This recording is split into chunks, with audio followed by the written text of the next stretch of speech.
You get a new vehicle, man? A nice white van. Yeah. All the Oh, there's nothing better than a white van, is there? amen. Here, here. I know. I'm not ashamed of it.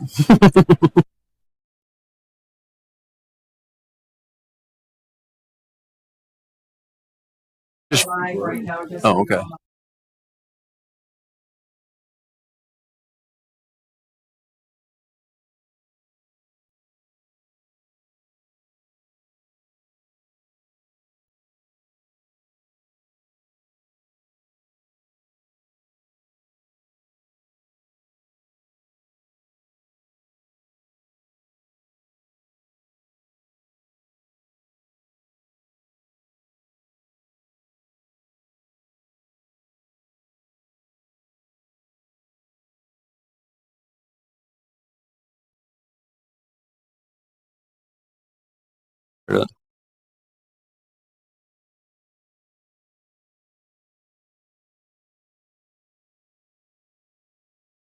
So we're gonna just follow the agenda. We'll get that later. Are we supposed to do a roll call to start this or no? I don't think so. I'm just going in order. Okay. Is there a sheet on it? Yeah, All right. do it on the agenda order, that's fine. Yeah, we'll do it in agenda order. Okay. Okay. Any topics you guys want to start with right away for the budget? For those of you that might have just walked in, I did print off on the. Well, not just you. You got not Sorry, Marty. There were others as well after I said this the first time. So this big sheet is a list of your discussion items so far. Anything that has been discussed by council, even if there wasn't any changes, is highlighted in yellow. I had also emailed this out to you. It's also listed on the agenda. This one is organized by fund and then by department because I was struggling to find things, but it still has the numbers on the side. So if you need to refer to something, you still have the number on the side. Again, anything that's been discussed by council is highlighted in yellow.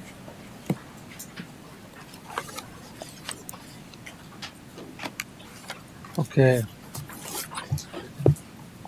Is there any other items that we want to start out with first? Mr. President, I was just going to ask, where are we at with the plaza? I can't find it in here. Are we at 500 or is that did we move that? It is at 750? You had me, here we go, it's number 34 on your printout. Oh, At the last there we go. meeting, okay, thank council you. had a decision to move it up to 750. Yep, And what is the total? 1 million? What you sent or handed out something that talked of the entire project cost. so right now, you mean the total project, The total Plaza, gotcha. plaza project cost. so the original one that council looked at, I think I still have this on my desktop. No. Hold on. Was it 1.3, 1.6? I think it was a range of 1.2 to 1.6 because they had a range for each listed item. But if you just want to give me 1 second, I can pull that up. It was a separate one sheet handout that you had provided. Yep, I have it. I just wasn't told ahead of time, so give me a second.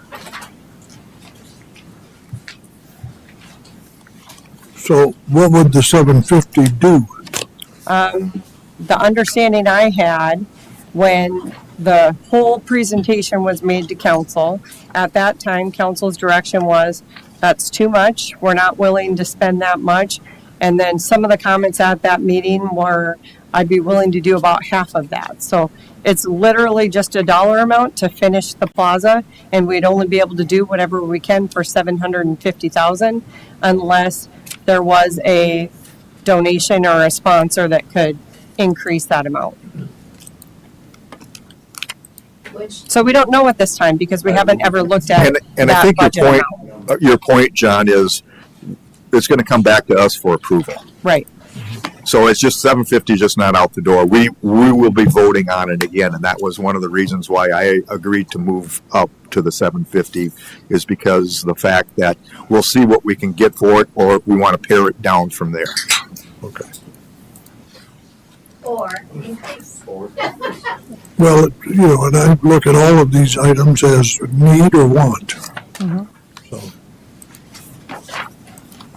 Sorry, I'm trying to get my computer back up.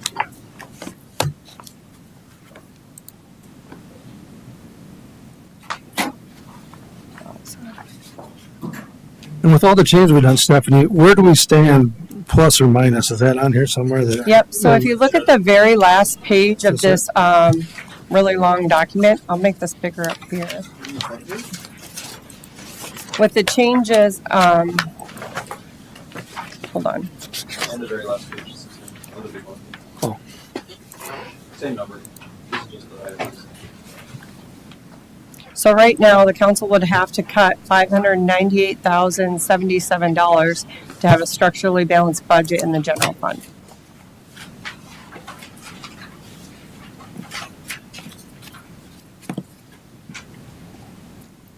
Is that with the 1.2 debt payment with the? So you'll see the 1.2 up here has been on the discussion list, but no, there's no been changes to, there's been no changes to this yet.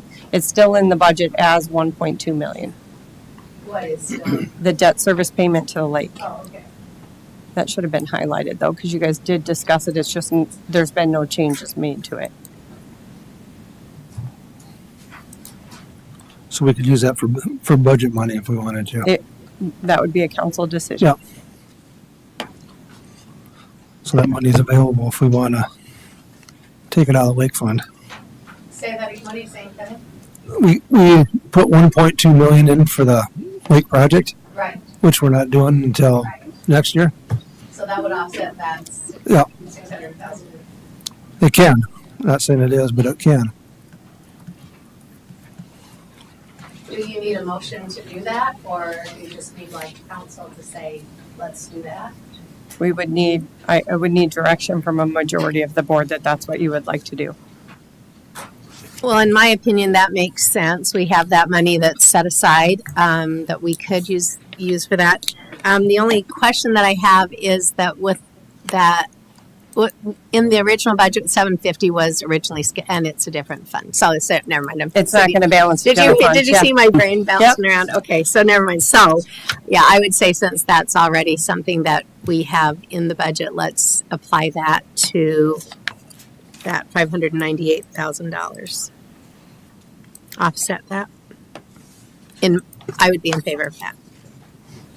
I would be in favor of some of it, but I'd still want to go through some of these issues and say, you know, let's leave it and use half of that 1.2 to settle the 600 when there's a glaring thing that we all agree that maybe we should not have in the budget. So you're saying go through all the other stuff and then figure out whatever the difference Yeah, is and then whatever we apply need that at the end. difference later. Bingo. Joe, are we not going to need some of that money for this study? I have the study factored into what you need to balance. So the other thing that Stephanie printed was this little page where it's got all the changes that were talked about. Yeah, so this would itemize where we're at so far. And I can bring that up if that's easier too. So these are the changes that we have so far. We added revenue due to growth for property taxes. These are the adds and the deletes so far. So you can see what was removed would be negatives. The additional ones are added in. So the transfer to the lake for the dam study is included in that list, Mr. Bathke. So the difference of the 598,077 includes that. All right. And then I just showed these over on the other side because their park fund decreases, but because of that, there's less money needed from the general fund. So anything that's receiving a transfer from the general fund, if you make reductions in those funds, it will help balance the general fund total.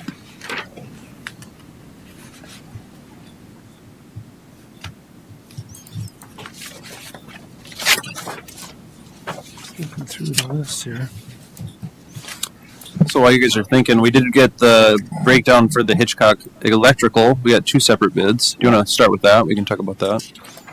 Yep, so I'll share the one that I got from Kevin Nelson. He's actually not here today, but the mayor did get additional information today. This was on one of your follow-up items on the highlights. It would be number, hold on.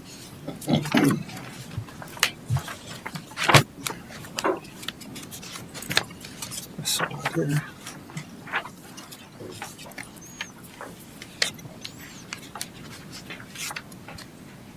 Okay, so this is gonna be 149. What, I'm sorry, 150. Still can't see. And council had asked for a breakout of those costs. So I'll show these and then I'll pull up the other one that the mayor was able to get as well. So you've got the lighting for the Hitchcock Park stage area was $37.58. And then if you added the second step here, that's another $3,297.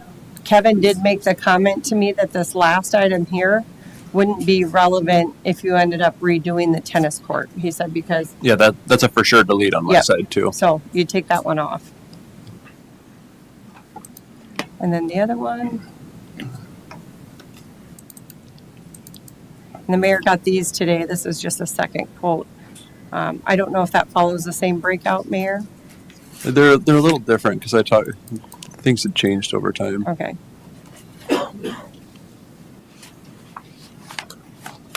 So we have 2 different quotes there. Essentially, it'd be the one that I think would be most important would be 1 and 3 on that list, which is essentially the same as just number 1 on this list, on the Muth list. So that's 2,600 roughly compared to Yeah. the. And currently, I think that's all left in there right now, right? What's that? That's Yeah, currently left in, so you could just, Yeah, council big didn't one. make any changes to that. You just discussed it. We currently have $8,500 in that budget. You could obviously reduce the $1,000 if we're not going to do that oh, yeah. third stage. And this would be item number 150.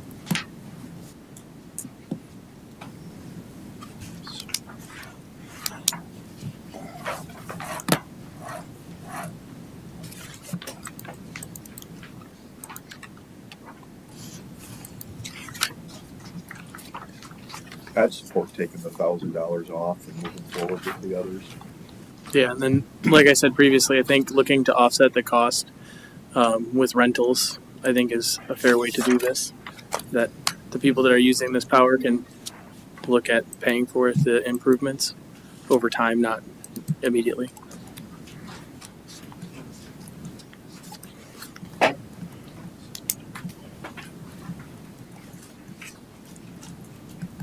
Everybody else in favor of that?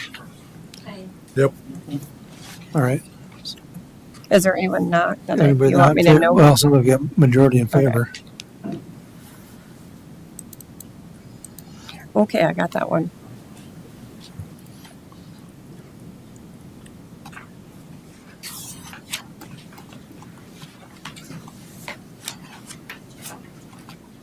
What was the next one? Number 161 was 1-2, I believe. That's in yellow here too. 161. Yeah. Yeah, you got, that's the Hitchcock perimeter stuff. I think you had numbers that are pretty different. Remember Kevin sent that stuff? Not from what he said you could do it in 2 different phases. I have that too. I don't didn't think get they've seen different it. numbers from Kevin. I thought you pulled that up, like the next day on the Tuesday after. No, I thought it was different, but it's because he didn't include the Kevin's been on vacation basically the whole time, so. Hold on. The difference is he didn't have the contingency and the design fee on there. I'm just going to pull it up in here. It's going to be easier for me if that's okay.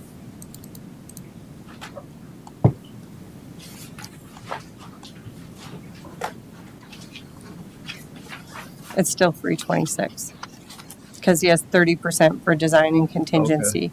If council move forward with just the pool perimeter lighting, if I'm understanding that right, that's below the project bid limit, so you wouldn't necessarily have some of those added costs on. But if you're doing both, it's going to be over the bid limit, so you're going to have to add that design and contingency onto the project cost. But this is how Kevin gave me the broke out of the project. So originally, this wasn't showing in the request, Mayor, so that's where it came from, the 75,000. When we put the lights on Dry Run Creek, the bike path, did we get a grant for that? Yes, we did. And what was that under? Was it a one-time deal or is it? I'm sure it was a recreational trail grant. Do you know off the top of your head what the funding of that was? I'm sure it was probably 80-20, and most of the state grants are close to that. I could, yeah, we'd have to get that information and get back to you. But it was a state grant that they applied for that. Is this one that would qualify for that same kind of a grant? I couldn't tell you that. And Kevin's not here to tell us. I think, my biggest problem with this, that's a pretty big chunk of change. And, we're lighting a park that is closed, that there shouldn't be people hanging out. I feel like that it's like we're inviting people to hang out there when the parks are closed. I don't know. I've been struggling with this one. I know that someone said that there was a person lurking around. I think we need to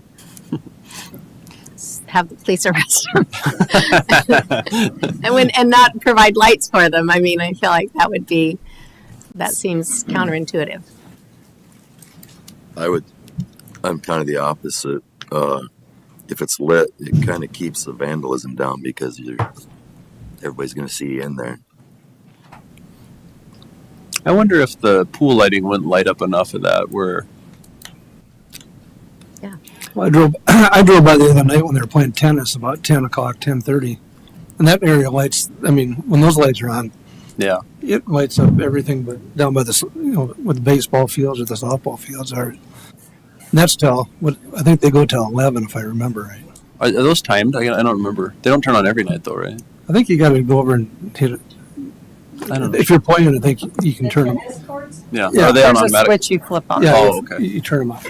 And when they're on, it's bright. Yeah, they're very bright.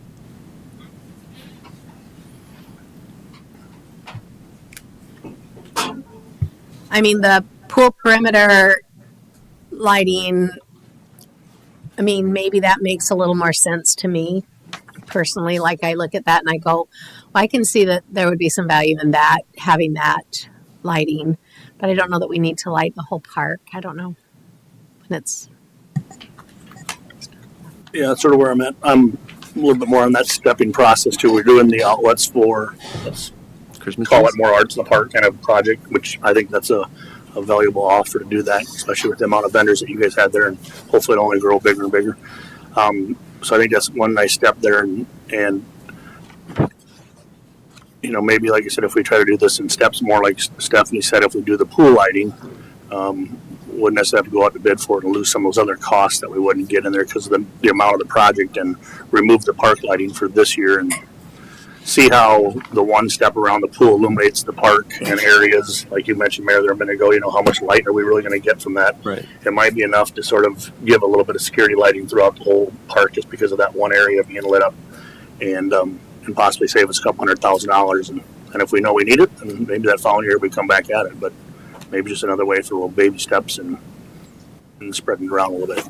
And probably around the pool makes more sense because I know the high school, is it the high school or the swim team, whatever they are, in the summertime, they practice over there a lot after the pool closes, and they're there till it's dark.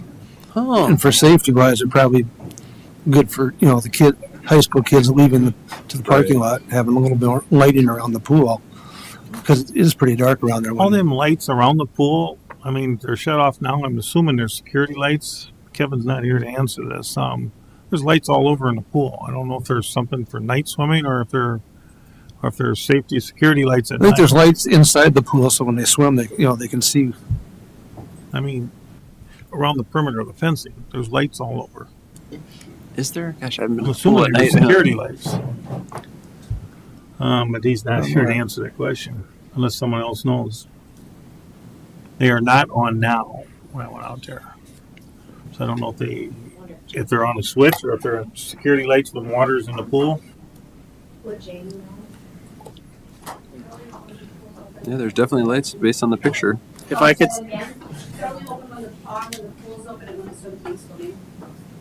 They're only on at that time, and then when the swim team leaves, then they go up. Is it like motion sensor switch? Switch. Okay. So it's like this. could I suggest that we do 65,000 so that way we have some contingency for that project? What's the bid limit? 100? Um, 100, Joe? Yeah, and I believe that they have hard quotes on the project. The difference is that if you're over the bid limit, they're going to have to go out to design, and then you have to do the bid process, which is why they wanted the extra built in. Because we went by there before when they swim. Well, I agree with Tim. I think we should up it a little bit. Joe, I don't know, with contingency and design, we're still going to have to go through that, aren't we? More than likely. If it's under 100,000, you wouldn't have to. Okay. Oh, so we wouldn't need, So that number would be a pretty solid 51,830. Yeah, I So that- 55. okay. And, Yeah, you'd want a little. and the other cushion. thought I had is that's the most expensive asset we have in the park. And I think security lights around that would probably be good. I think 60,000, you're $9,000 over what the quote is that we got from the company, you're fine. Yep, I agree. You're probably going to have leftover. Perfect. Okay, so we'll go with that then. That sounds like consensus. As long as we're there, what is the next thing? The railroad trail. I don't know what that is. That is a multi-use trail that would follow the path down by, I believe, Drive on. It's the one that I wanted to make glow in the dark. Yeah. But we might have a grant for this. I'm sorry. Yes, I'm in the wrong spot. That's the gravel path that goes out by the old bridge. It's an old railroad bed that we have gravel on. Is that up Or at the by- lake? Is that right, Joe? That's the one? Excuse me? Northwest of 23rd and Ullman. Right. Yeah. So it's in right now as a grant-funded project. The city has like $11,000 of in-kind match. But if the grant is not funded, the project would not move forward because it's counting on those grant dollars in the park fund to move forward. Sounds good. I just I don't know what I. Tim, what number? that's the one right below 162. So that would finish that gravel path then all the way, and it's like 2 miles. It's quite lengthy. Okay. You said northwest. Yeah. 23rd. We turned to go to the golf course. By right. Where the roundabout's going to be. Yeah. These were at Hitchcock. Are we done with that one? While we're still in Hitchcock, I see we talked about it. It's the one, what number is it? 149. Sunshades. Looks like we have it open-ended yet. I'm assuming while it's yellow. Yeah. If I'm understanding you Yes, correctly. well, what I have is that Tim Goldhammer had mentioned that we should be picking out shade structures with the park equipment as we replace the playground equipment. But at the time, everyone voted to leave it in.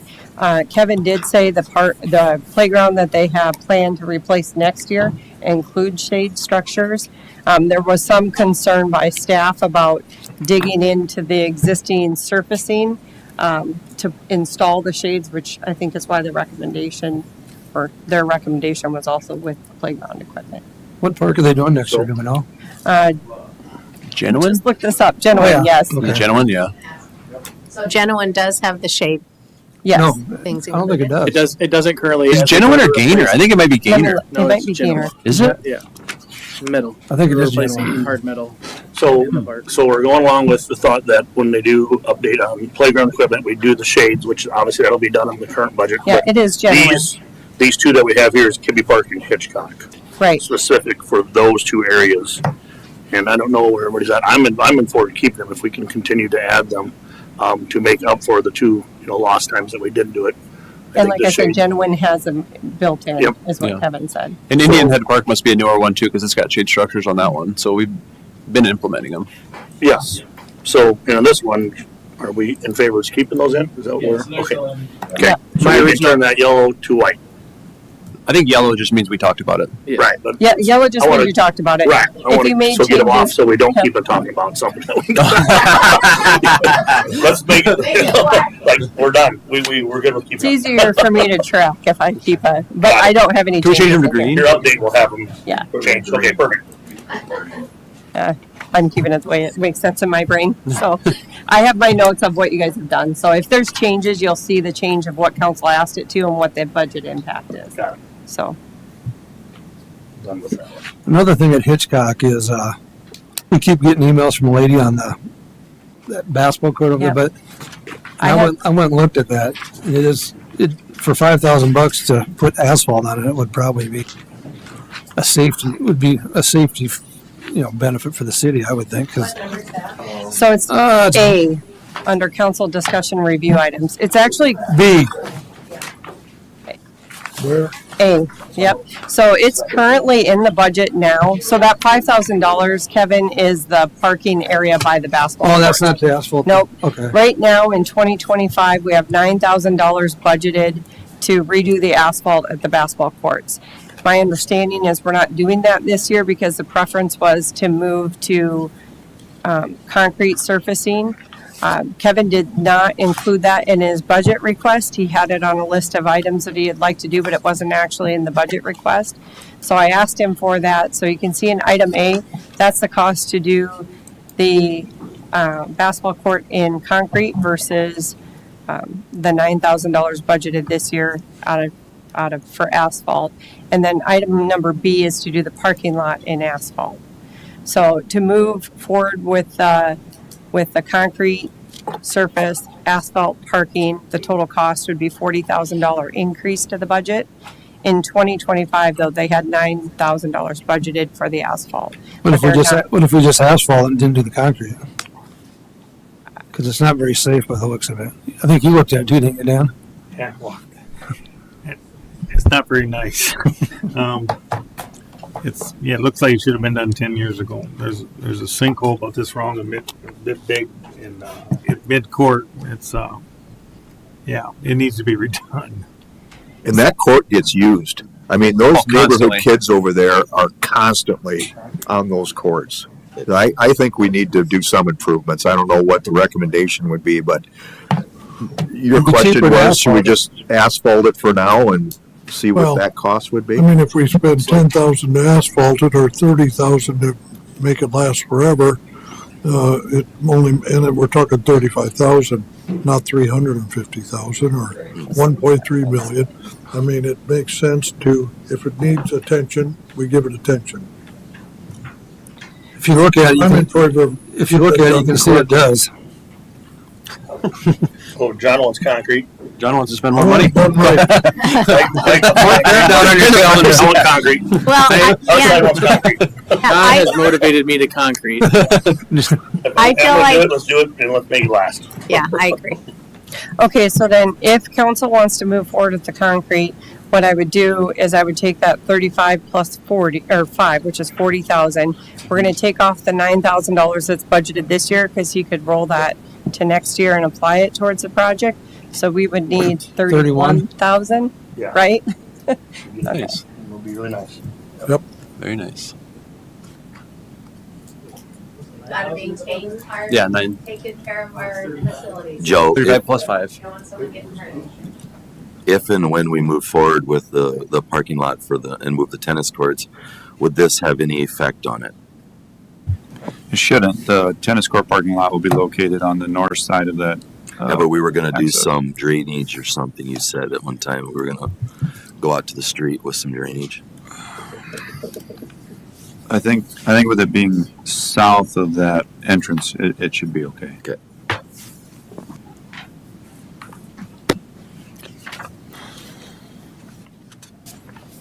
Okay, I got my notes on it. Where does that put us now with the light reduction and the increase of cement? Still no. 362,077. Getting closer.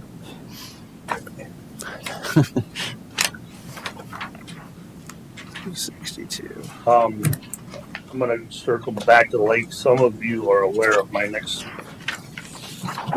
comments. I got a hold of Joe on this, and I think Stephanie, did it get to you eventually about Lakeshore Restoration? Okay, so you're somewhat aware of it. I thought you did. I think I seen one in an email or something like that, and I see your name on it. So, okay, so it got over to her plate too. So No. it is not.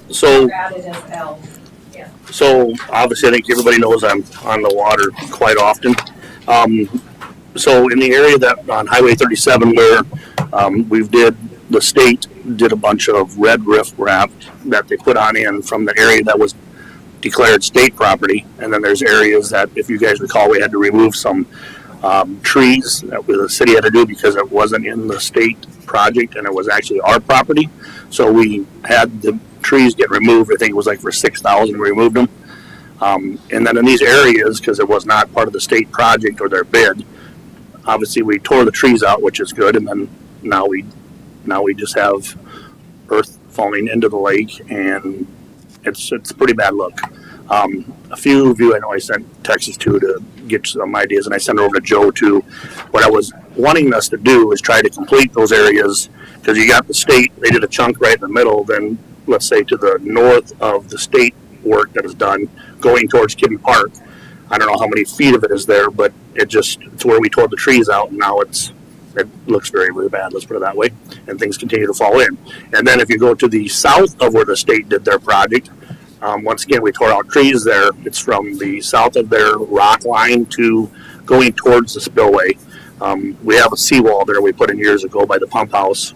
But there's an area, once again, I don't know if it's 100 feet in length, and maybe Joe has a better idea, but two little areas left and right of the state before you get back to either the spillway or either the Kibbe Beach, and I think we really need to address it.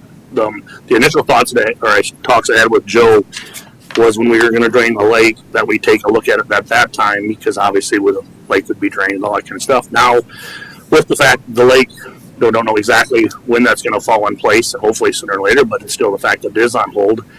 Visiting with Joe, we talked a little bit about pricing on it, obviously, from working from below it or working above it. The state did it clearly from above. Material costs are the big number in it. Really, it's not necessarily the labor from down below or up top. It's more material in general to get it to match what the state did, or at least a similar look. So I had Joe work up some numbers, and I can't remember, Joe, where you came back with. For some odd reason, $100,000 coming to my mind, but I don't remember if you had a number on it. But I just think we need to get these areas finished. I mean, if the lake drainage needs to wait another year, which it sounds like, I don't think we want to make this area wait another year. So I really like to have that back, or not even, I guess, added in budget, not back in it because it never was there, to get those two areas that the city owns, to stabilize them. So With rocks, like rip wrap to match, or just with grass? I would say, unless Joe's thinking something different, I would put it similar to what the state did, because otherwise, why would we have all this mixed match going on? Let's continue to have that nice same look. So you can't see it a whole lot from up by top when you're on the bike path. You clearly can see it, but when you're on the lake and boating around, what they've done over there at State Highway 37, it's just gorgeous. Look what they did, and the only part that looks bad is what we own. So If, I don't want us to have that black eye. Marty, if, the lake gets drained, the area that the state took care of or did work on, will that be held up to a drained lake, or will we have the same issue as people are concerned with around the lake? I'll let Joe jump on, but I'm pretty positive. I feel good about Red River Black not falling down the lake. I think areas that people are concerned about is maybe their walls that can have the pressure on them. Privately owned matters, but there's a lot of red rock around Lake Mitchell, and if we start losing that, we're going to have a lot more problems than anything else. It's a lot. So I think it'll be fine. Joe, what do you know of? Yeah, the rock just sits on, or is held in by gravity. Typically, it's shelved into the bank, so it should be fine. Even if it will be fine if there's no water in there.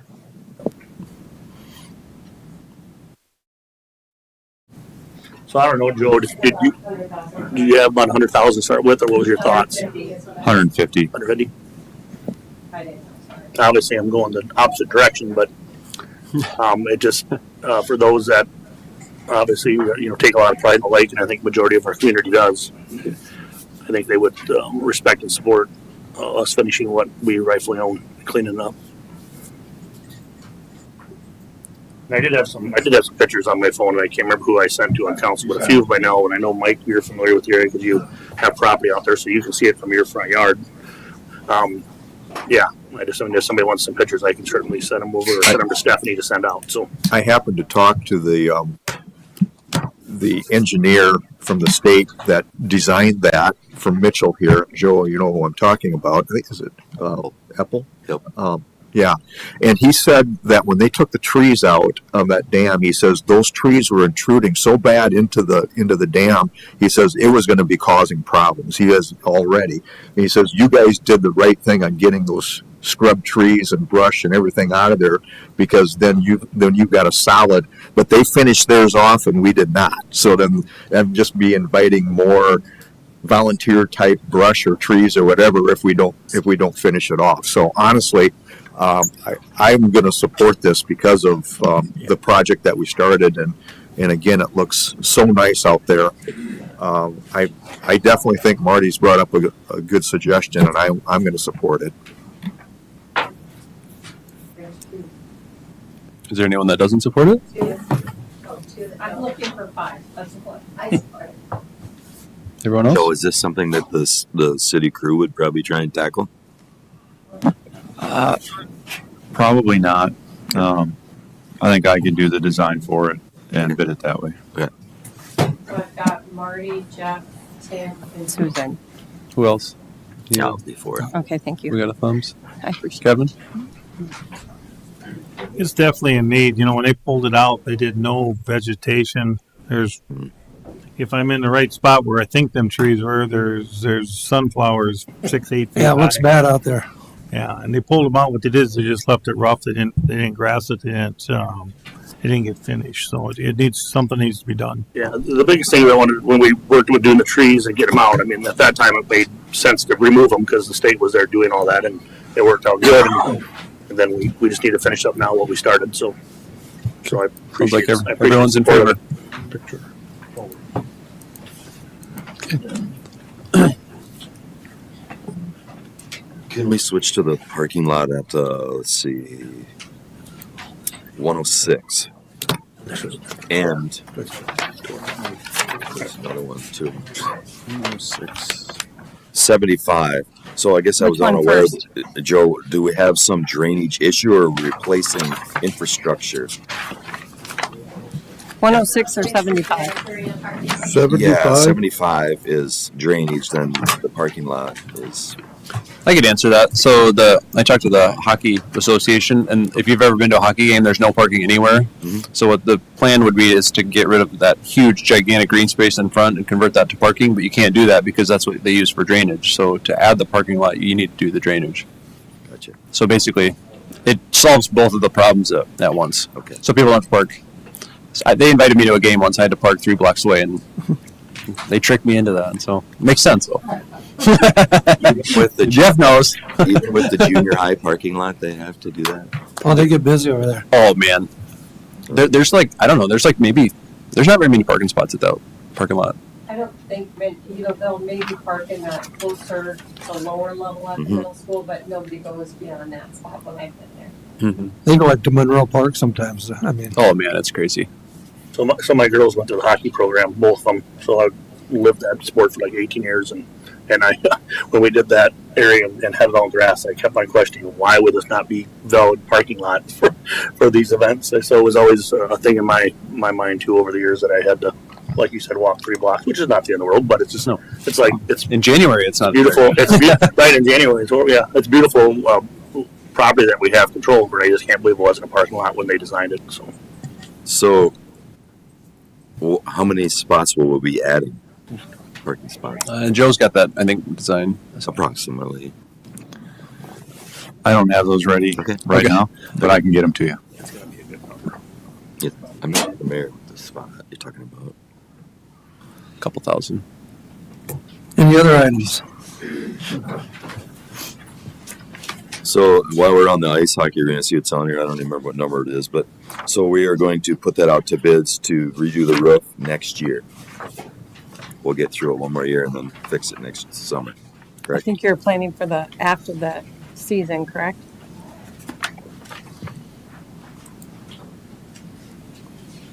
And this time we can get a 25-year warranty. Yeah.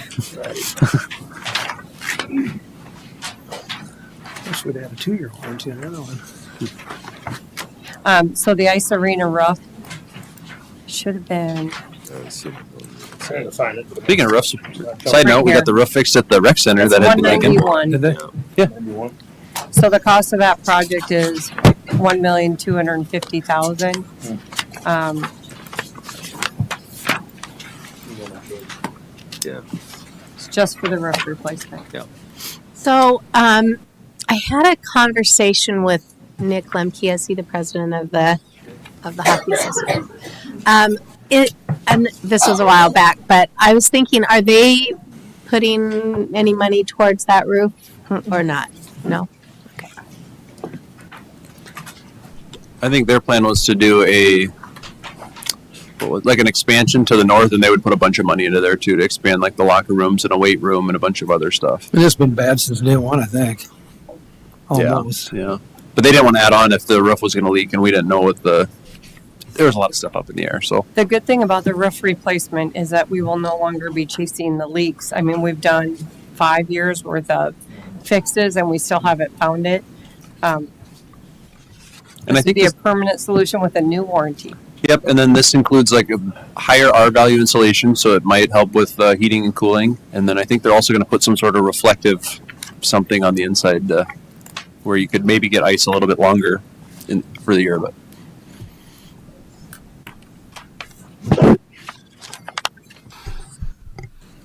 What other items do we want to discuss? Well, I'd still like to see the golf course improvements put in. We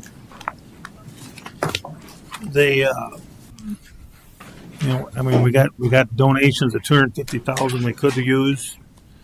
The course can throw in a substantial amount. The time is now to do it. I think we can grow the game, grow it for the growth of Mitchell.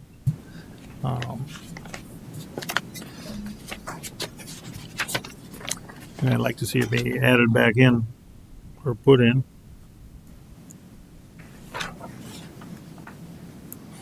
I attempted to, at the last meeting when Dan was walking through the proposed changes, I have those listed here. It would have been on the last sheet of your big printout. It's also online. 2 things that were not included when Kevin made the original request was the design fees and the contingency that they asked me to add to this project budget, which brought it to 1.5. Then, like Dan said, he had the donation pledge of $250,000. They have $250,000 designated in golf fund reserves. Dan's suggestion at the last meeting was also the $50,000 that's currently earmarked for cart replacements. Council has already removed the wedding agent. Then the next 2 items were just discussed at that meeting. They're currently still in the budget. But if you cut the golf course payloader, you'd also have another $50,000 of savings in, oh no, I take that back. This is just the golf course portion. And then removing if you move forward with this project, you should not be doing a repayment to the general fund next year, because otherwise you're not really repaying anything if you're sending it back the same year that you're giving money to the golf fund. So I would suggest removing that as well. So this would be the amount needed that you would add to your budget costs.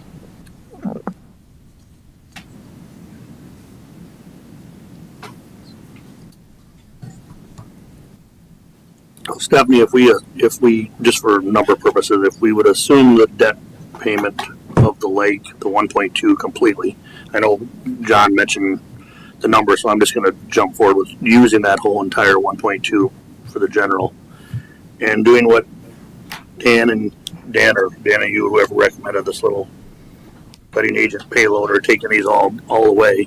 And then with what we did tonight already from adding some shoreline stabilization, lights at Hitchcock, where would we be if we assumed the whole 1.2?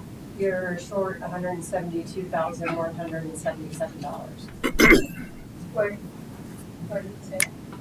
I just added this together. Yep. So you knew where I This was. is, I knew where you were going. Oh. That was your blue is your budget total.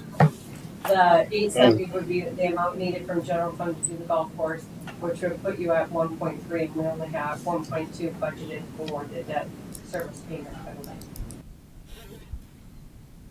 So that's the difference. How much did you put in? $177. How much did you put in for the shoreline that Marty wanted at the lake? 150.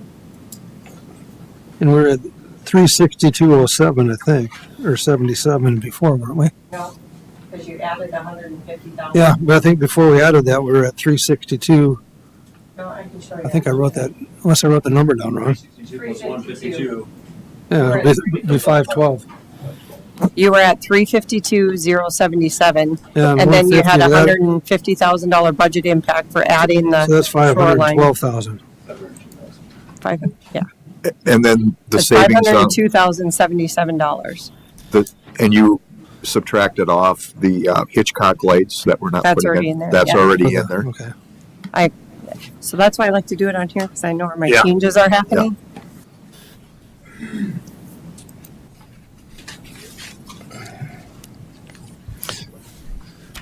And I just want to say, we're going to have a discussion for retail strategies coming here shortly. So I just want you to keep that in mind. Those guys, those two young gentlemen that just flew in here from, I think, Alabama. So just keep an open mind on that. It's a good presentation too.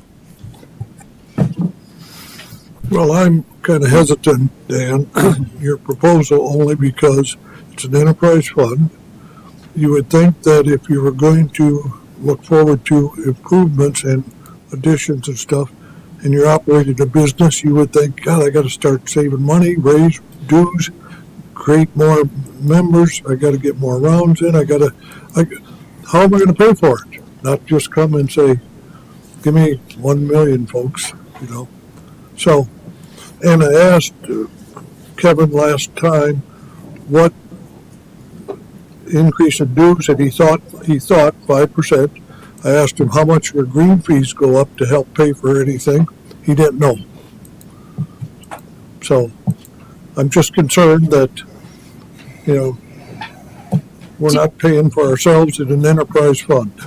Do we have a breakout of how much the is it a little 5-hole golf course that would be for teaching kids to golf? Do we have a breakout for how much that portion of it would be, or do we have a breakout of it at all? I do believe I do.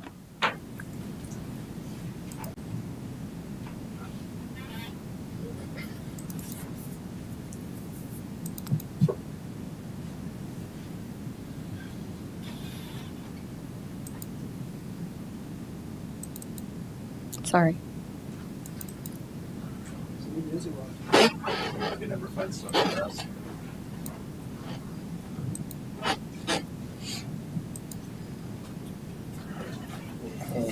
No, he doesn't have it broke out.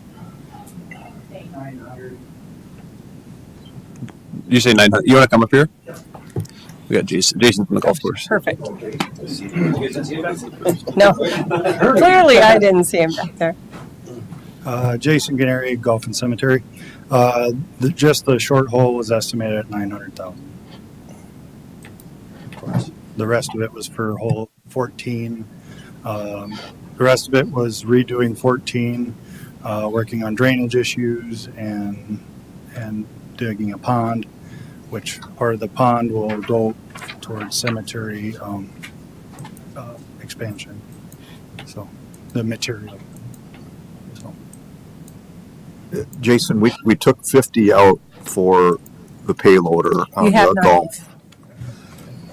If we take it out, there's 50 in for the cemetery. Mm-hmm. So what is the plan there if we leave that in? If you leave it. The 50 for the cemetery. If you take out for the golf course, it's 50,000 isn't going to get you we're looking at about 21,000 for trade-in value, and that isn't going to get you a whole lot for a payloader. So Okay. it would get you one, but it's probably not going to be a whole lot better than what I got because You'll be back. You'll be Yeah, back here in a yeah. couple years. Yeah, $50,000 payloader is not nice. yeah. So Well, we can put that in the mix too, for what it's worth. If we get that. Okay. Any other questions for you? So clarify, we've taken the payloader out from, Well, it's still in there. That's what she's including. So, Yeah, so there's a payloader and there's 50 here and 50 golf and 50 in the cemetery. If we reduce this, then this can't use anything. So Oh, I see. we'd have to figure out what to do with that. Yep. So They go hand in hand. Yep. so this is just representing the changes that were discussed at the last work session in order to, to offset that cost that the golf course was seeing. So if I added that in here, oh, geez. We also figured that, I don't know, we didn't put this on there, but if the lake is drained and we have to go to potable water, the cost of just watering the golf course would be I think we're $60,000 extra a year, something like that, between 40 to 60. between 40 and 60,000. And this would be, getting their fund reserves down there pretty low. and just for your information, the payloader is used for snow removal and tree storm damage, that kind of stuff. We have the size that we have because it's small enough that we can go on the golf course if it's not too soft and get the work done. So the one we currently have has had many, many issues, and we cannot get parts for it. Komatsu doesn't even want to service. Yeah, I looked at it last year. That thing's old. Yeah. It's old. So So I think it's important that if you're saying the $900,000 is for the short hold, does that include the design and the contingency? no. No. So then your actual cost is $1,053,000 or It's not really- $1,053,000. Hardly saved us anything.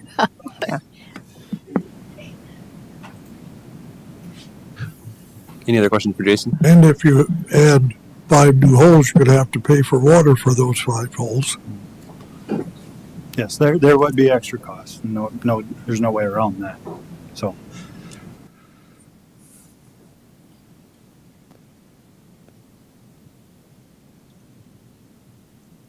So the thing that really is driving this is that we have this donation that we're afraid we're going to lose. Is that kind of the thing? Like we're feeling this sense of urgency because we have it. The donation is there now, yes. And that donation, is there a statute of limitations on that? Like, will it go away if we I waited wasn't a year? involved in any of that. I just know it's there and it's there now. But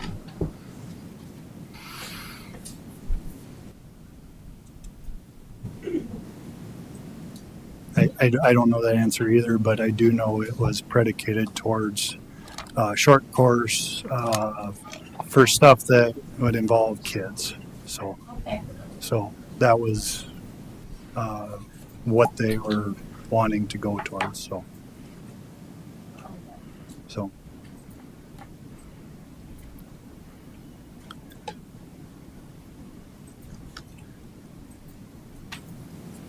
I think I'm in line with John that for me the juice isn't worth the squeeze right at this time.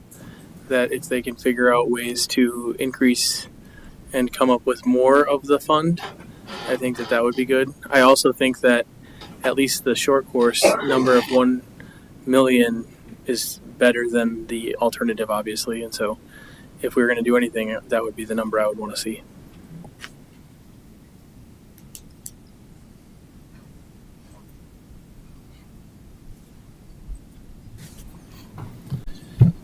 I'm not so sure we shouldn't just wait a year.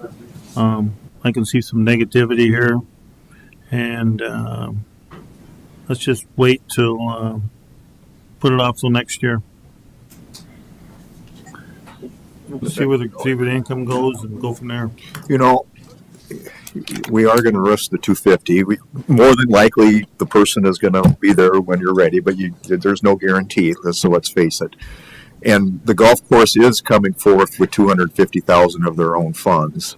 So that was funds that through operations they did raise that. Actually, 300 with the card reserves. Okay. Especially they put it. Anyway, there's 300,000 reserve. Right. So I honestly like the fact of breaking this phase 3 up into 2 parts and doing 3A and then possibly at some point the other portion of the greens and the tee boxes and so forth. So I honestly, with the numbers that we've got right here, I think the 5 hole makes perfect sense and I would support it. So I think what you would look at here, so your total cost at 1,053,000. I brought these same amounts over, so the amount needed from the general fund would go down to 317. Is that subtracting the? So when they That's- designed the phases, when we hired them, they put them in 9 phases, and they did it for the best possible pricing. So I didn't put none of this phase together. They did, as far as the short course and what was involved in this, So if it can't go as a package, I think we need to wait a year and bring it back to the table.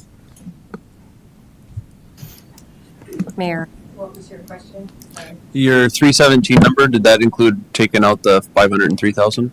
the 503,000 for what? No, yeah, so that's this amount is only if you do the short course, but it includes contingency and design. So the total cost of that project is 1,053,000. Oh, I see there. You Yeah. put it there. Okay, got So it. I just separated it out Okay. to match the discussion. So even if you did just the small It- portion, you'd still be 317 in the hole. Correct. Okay. Well, Dan speaks for the board, so, I mean, that? you speak for the board, I don't know if I do that, but but I mean, you're, Well, I just, the board president is combining corn, so he couldn't be here. He told me. Otherwise, he was going to be here. But I truly think it needs to go together, and I'm totally, me personally, I'm totally okay with putting it off to next year. That'll give some You time know to where build your- reserves. Where your income's at. So let's say we got another 250,000 reserve next year. We'll know where we're at.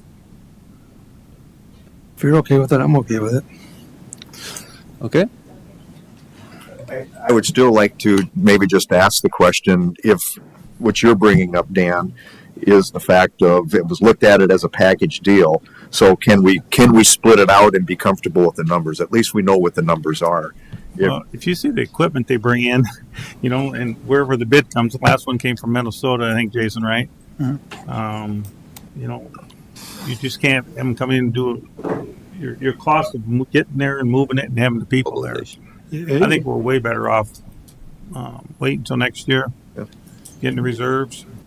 There's no guarantee in golf. You could have a bad year next year, and then go from there.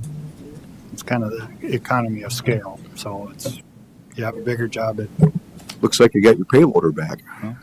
I'm happy with that. Well, Stephanie, there's only a couple minutes left. Where are we at? How much in the So- hole are we? I'll take this back out for now. Let's finish it. You're short 502,077. We can just take that out of the lake fund and be done. So I did I that know. quick based on your. Okay, All right. it's fine. Take a little recess and. Yep. Okay, we'll be back in 2 minutes, everyone.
to the flag of the United States of America, and to the republic for which it stands, one nation under God, indivisible, with liberty and justice for all. Next is invocation by Salvation Army. Okay, not here. Then we will do a roll call. Savers. Here. Goldammer. Here. Dosher. McCardle. Barrington. Here. Bathke. Charks. Here. Smith. Here. Okay, we have a quorum. Approval of consent agenda items. Real quick, we're going to pull off number 15 because there was an upload error on the internet. So I just want everyone to be aware of that. So approval of consent agenda items. Items appearing on consent agenda may be removed by a city council member for discussion at the beginning of formal agenda items. Does anyone like to remove anything? Second. Motion made, Mr. McCardle, second by Mr. Goldhammer. Further discussion? Would anyone in the audience like to discuss what's on the agenda item? Consent agenda? You guys want to talk about your turkey day? Yep. Yeah, we don't want you to wait another time. Yes.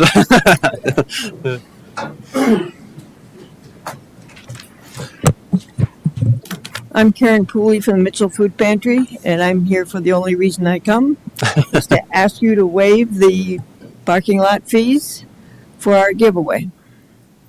We are a nonprofit. We don't get any subsidies. We don't have any paid employees. How much is the parking lot fees? Like $150. All right, it's my turn. Dan got it last year. I'll get it this year. Thank you. Yep. Okay. Karen, come back Yeah, up. your and turn's just- next year. Karen, come on up one more time. Just remind us how many Thanksgiving meals you give out that day, and do you want to just remind us all of the good that's done? Well, already we're starting to collect food. We will fill boxes and so that they can have a complete meal. They'll get a turkey and a box full of food. We'll pack them on the Saturday morning, and we'll start at noon and be done in less than an hour. And how many do you give out? Well, it gets tricky at this time because County Fair has turkeys that you can buy with Saver cards. Enough Saver cards get you free turkeys, which is how we acquire the turkeys. But we have a generous community that will save their own Saver cards and buy turkeys and drop them off. So we never know till the last minute. Last year was 200 something, right? 230? Yeah. 230 something. Like that. So we'll actually be prepared for 250, but we'll see how it goes. So if you had 400 turkeys, you'd give out 400 meals? Sure. That's awesome. But that'd take a little more planning. Yeah. Keep that in mind. I want to start now if you're going to do that. Okay, thank you. Would anyone else in the audience like to discuss this? Okay, roll call. Barrington. Aye. Bathke. Aye. Charks. Aye. Smith. Aye. Savers. Aye. Goldammer. Aye. Dosher. McCardle.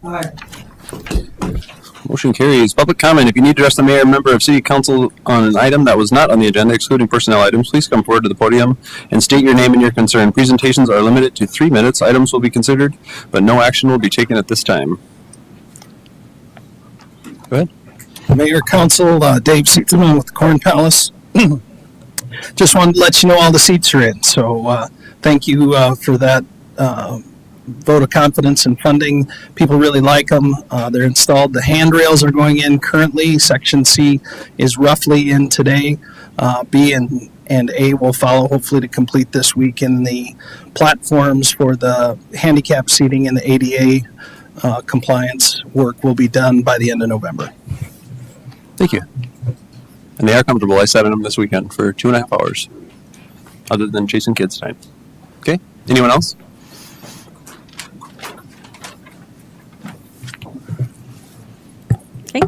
Good evening. My name is Kat Erickson. I am the current Erie Community Theater Board President. And I just wanted to take a moment to offer some clarification regarding the recent subsidy meeting and our roof project. As stated in our application, we completed our first phase, which we call the stage project, in 2025, and we did that with a combination of fundraising and community donations. It was during this first phase that we noticed that the roof became an immediate issue. And so when we did receive the bids for the roof, the estimated cost was $126,000 for the project as we described to the council. Unfortunately, due to staff turnover and changes in board membership, our fundraising progress did not move forward as planned. And thus the roof replacement project, so replacement, not repair, has not yet been completed. We did, however, perform some repairs to the roof in order to prevent our new stage and the current roof from any more damage or deterioration. The board does continue to actively be seeking fundraising opportunities to close the gap and move forward with the project, and our current funds that we did have are set aside in a CD. I do want to say on behalf of the ACT Theater Board that we appreciate your understanding and your continued support as we work towards this important improvement. And if you haven't yet, we invite you, please come over and visit our theater, take in one of our regular season shows, one of our youth productions, or one of our special events. Thank you for your time. Thank you. Would anyone else like to address the mayor and council? Good evening, Mayor and City Council. Steve Simpson. On September 22nd, I was at Pier and I provided public input to the Legislative Committee on Property Taxes, and I brought up the issue of Mitchell's TIF number 41. If you remember, that's the one that included Maddie Street on top of affordable housing, and I had an issue with how that was supposed to be classified. And I testified to the fact that we were told that Mitchell did not have to do pre-submissions for TIFs, and I followed that up with the Property Tax Division of the Department of Revenue, and they told me, well, Mitchell doesn't allow TIFs, so they don't have to. Well, a reporter, after I testified, a reporter asked for my contact information. This morning on South Dakota News Watch, Kevin Keel has a report that says Citizens Fight highlights tax increment financing district debate. At the top of it, he has a note. This article was updated to add the response from the city of Mitchell. A clarification was also added regarding the Box Elder hotels. What was in the original report was a tale of two projects, which I discussed with him, and he provides a link to the May 5th City Council meeting, and starting at 1 hour, 23 minutes, and 40 seconds, we have a 25-minute discussion. And the developer attorney, our city attorney, our city administrator all said we don't have to do pre-submissions. Now at 3:36 this afternoon, the reporter sends me a letter dated April 22nd from the Department of Revenue. Preliminary classification of City of Mitchell number 41, and it was addressed to Michelle Bathke. I asked for this on May 2nd from the developer's attorney, and he told me that they did not have to do it. He repeated that here on May 5th. It's on YouTube. It's all documented. The reporter has seen it. He's got the link to that YouTube on his report.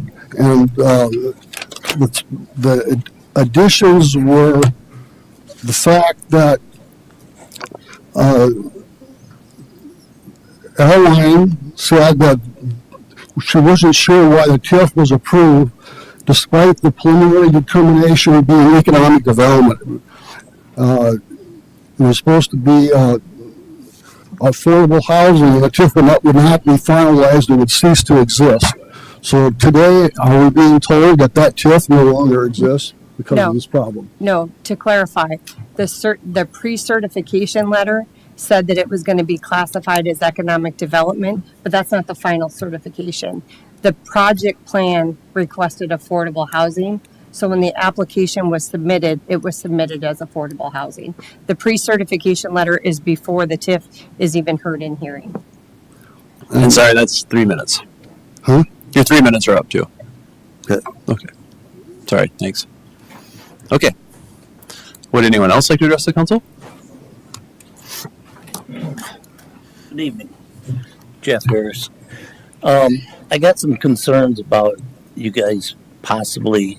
First of all, I want to say I'm not against a new fire station, another one, a substation. But I think the location, I just want to share some things with you. 1978, we left school. We were on break in a quarter-inch of rain. Well, we ended up going down the hill, and about 15 other cars ended up in the bottom of the hill right by where you guys want to build this substation. Nobody could get up to the north, and no one could get back up the south. That's one issue. The second issue is it's in a flood zone. That alfalfa field to the north has been underwater. The other big thing is, Mr. Pooley probably tell you more about this, is the radio waves. Down there, talk to the water treatment plant. Go inside. Try to use your cell phone. Try to use your radio. You can't do it. It's down in the valley. I know it's your land, and that's an issue, but take a look at the city of Mitchell, and if one ambulance goes out, then correct me if I'm wrong, the second ambulance is going to be dispatched if needed from that second station? Correct.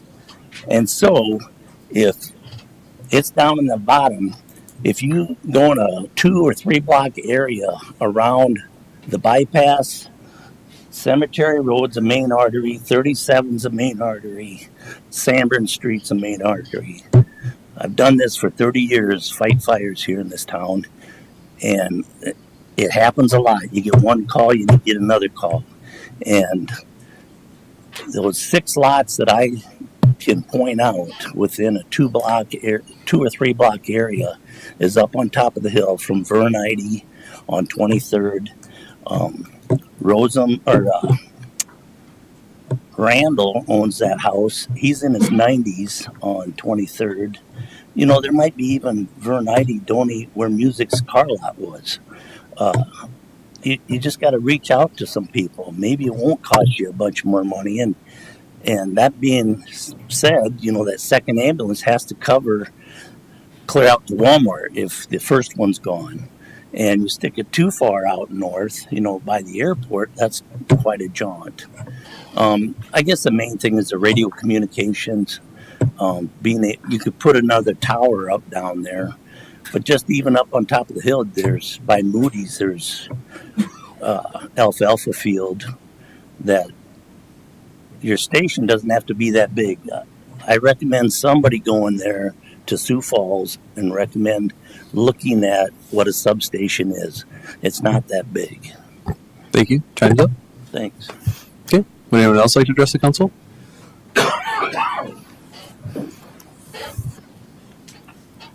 Alrighty. Board of Adjustment. Entertain a motion for the City Council to recess and sit as the Board of Adjustment.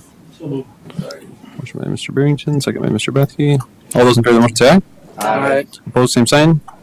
Motion carries. Action to set the date for Board of Adjustment hearing 10/20/25. Mark Van Hook has applied for a variance permit for an accessory building of combination of 3,470 square feet versus 2,000 square feet to build a new accessory building of 1,920 square feet located at 3220 North Main.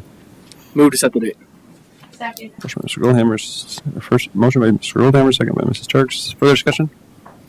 Anyone in the audience like to discuss this? Okay, all those in favor of the motion say aye. Aye. Opposed, same sign. Motion carries. Reconvene the City Council. Entertain a motion for the Board of Adjustment to adjourn and the City Council to reconvene in a regular session. So, second. Got a motion and a second. All those in favor of the motion say aye. Aye. Opposed, same sign. Motion carries. Number 11, Retail Strategies Presentation. Come on up, folks.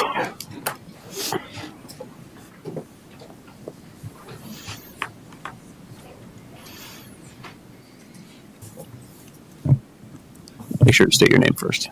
Hey, Mayor and Council. I'm Banks Perry. I'm with Community Partnerships here at Retail Strategies. And I'm Ryan Polk. I also work with Retail Strategies in our Community Partnerships division. Yeah. So first off, just thank you to you guys for allowing us the chance to come be here and present to you guys. So Retail Strategies is based out of Birmingham, Alabama. We were actually born out of a commercial real estate firm. About 15 years ago, our two founders were doing site selection work for a number of different retailers throughout the Southeast, and they noticed in a lot of cases there is a gap between municipalities and commercial real estate. So that's kind of how Retail Strategies was born. And Stephanie, if you don't mind. So every city obviously has a goal to increase your sales tax revenue, to create jobs, and to improve the quality of life for your citizens. Retail growth accomplishes all three of those goals, but we understand that you guys as well as the EDC a lot of time just don't have the the knowledge, the network, and really just the time to make retail recruitment a priority.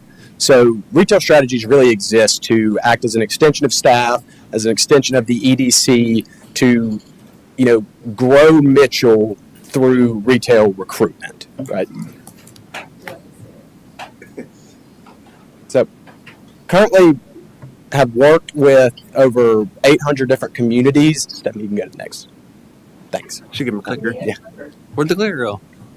Go ahead. So we've worked with over 800 different communities since 2011. We've had the opportunity to build relationships with retailers from coast to coast. We're involved in a number of industry organizations. Our president, Lacey Beasley, sits on the board of trustees for the International Shopping Center Group, ICSC, and we also teach a retail recruitment course through the National League of Cities. Yes, please. Yeah. Currently, we're serving 335 clients nationwide. Wanted to point out that 65% of our clients are under 20,000 population. So we do a lot of our work and have seen a lot of success in more rural markets. You can go to the next, Stephanie. So wanted to highlight a couple of retail wins that we have seen in the Midwest. Obviously, you guys know Box Elder and Harrisburg. The other four of these cities were picked from other states because they are similar in size and population to Mitchell, and they are also similar to Mitchell in that they're not part of a metropolitan area. So just wanted to highlight that we have seen some success in a lot of markets similar to Mitchell's. Go ahead, Stephanie. Yeah. So this is a kind of very preliminary report that we ran on Mitchell. What we're going to call this map you see on the screen is what's called your custom trade area. So this is really everybody that is coming into the market to shop and to eat in Mitchell. Obviously, you guys can see that your estimated trade area population is about 33,000, so over double your municipal population, which kind of proves the point that you guys already know that Mitchell is kind of the retail hub for a lot of the surrounding neighborhoods and communities, things like that. With that being said, that number on the bottom there, $97 million are leaking out of Mitchell in retail. What that means essentially is that $97 million year over year are being spent by consumers that live in this trade area. They are leaving the trade area to go spend that money elsewhere. So to kind of reiterate, our goal is to kind of recapture some of that leakage, recoup some of that sales tax revenue, and continue to improve the quality of life by new retail recruitment. So, this is kind of a 30,000-foot view of what our process looks like. All of our partnerships start with a deep data and market analysis and a real estate assessment of your market. We kind of put that data and put that real estate together to create a targeted retail strategy that is going to have a list of targeted retailers that we feel can and should be in Mitchell that aren't currently. Once that strategy is approved, we are going to go forth and multiply. Our team is going to go into our Rolodex, use our network, use our expertise to really start putting Mitchell on the radar of expanding retailers.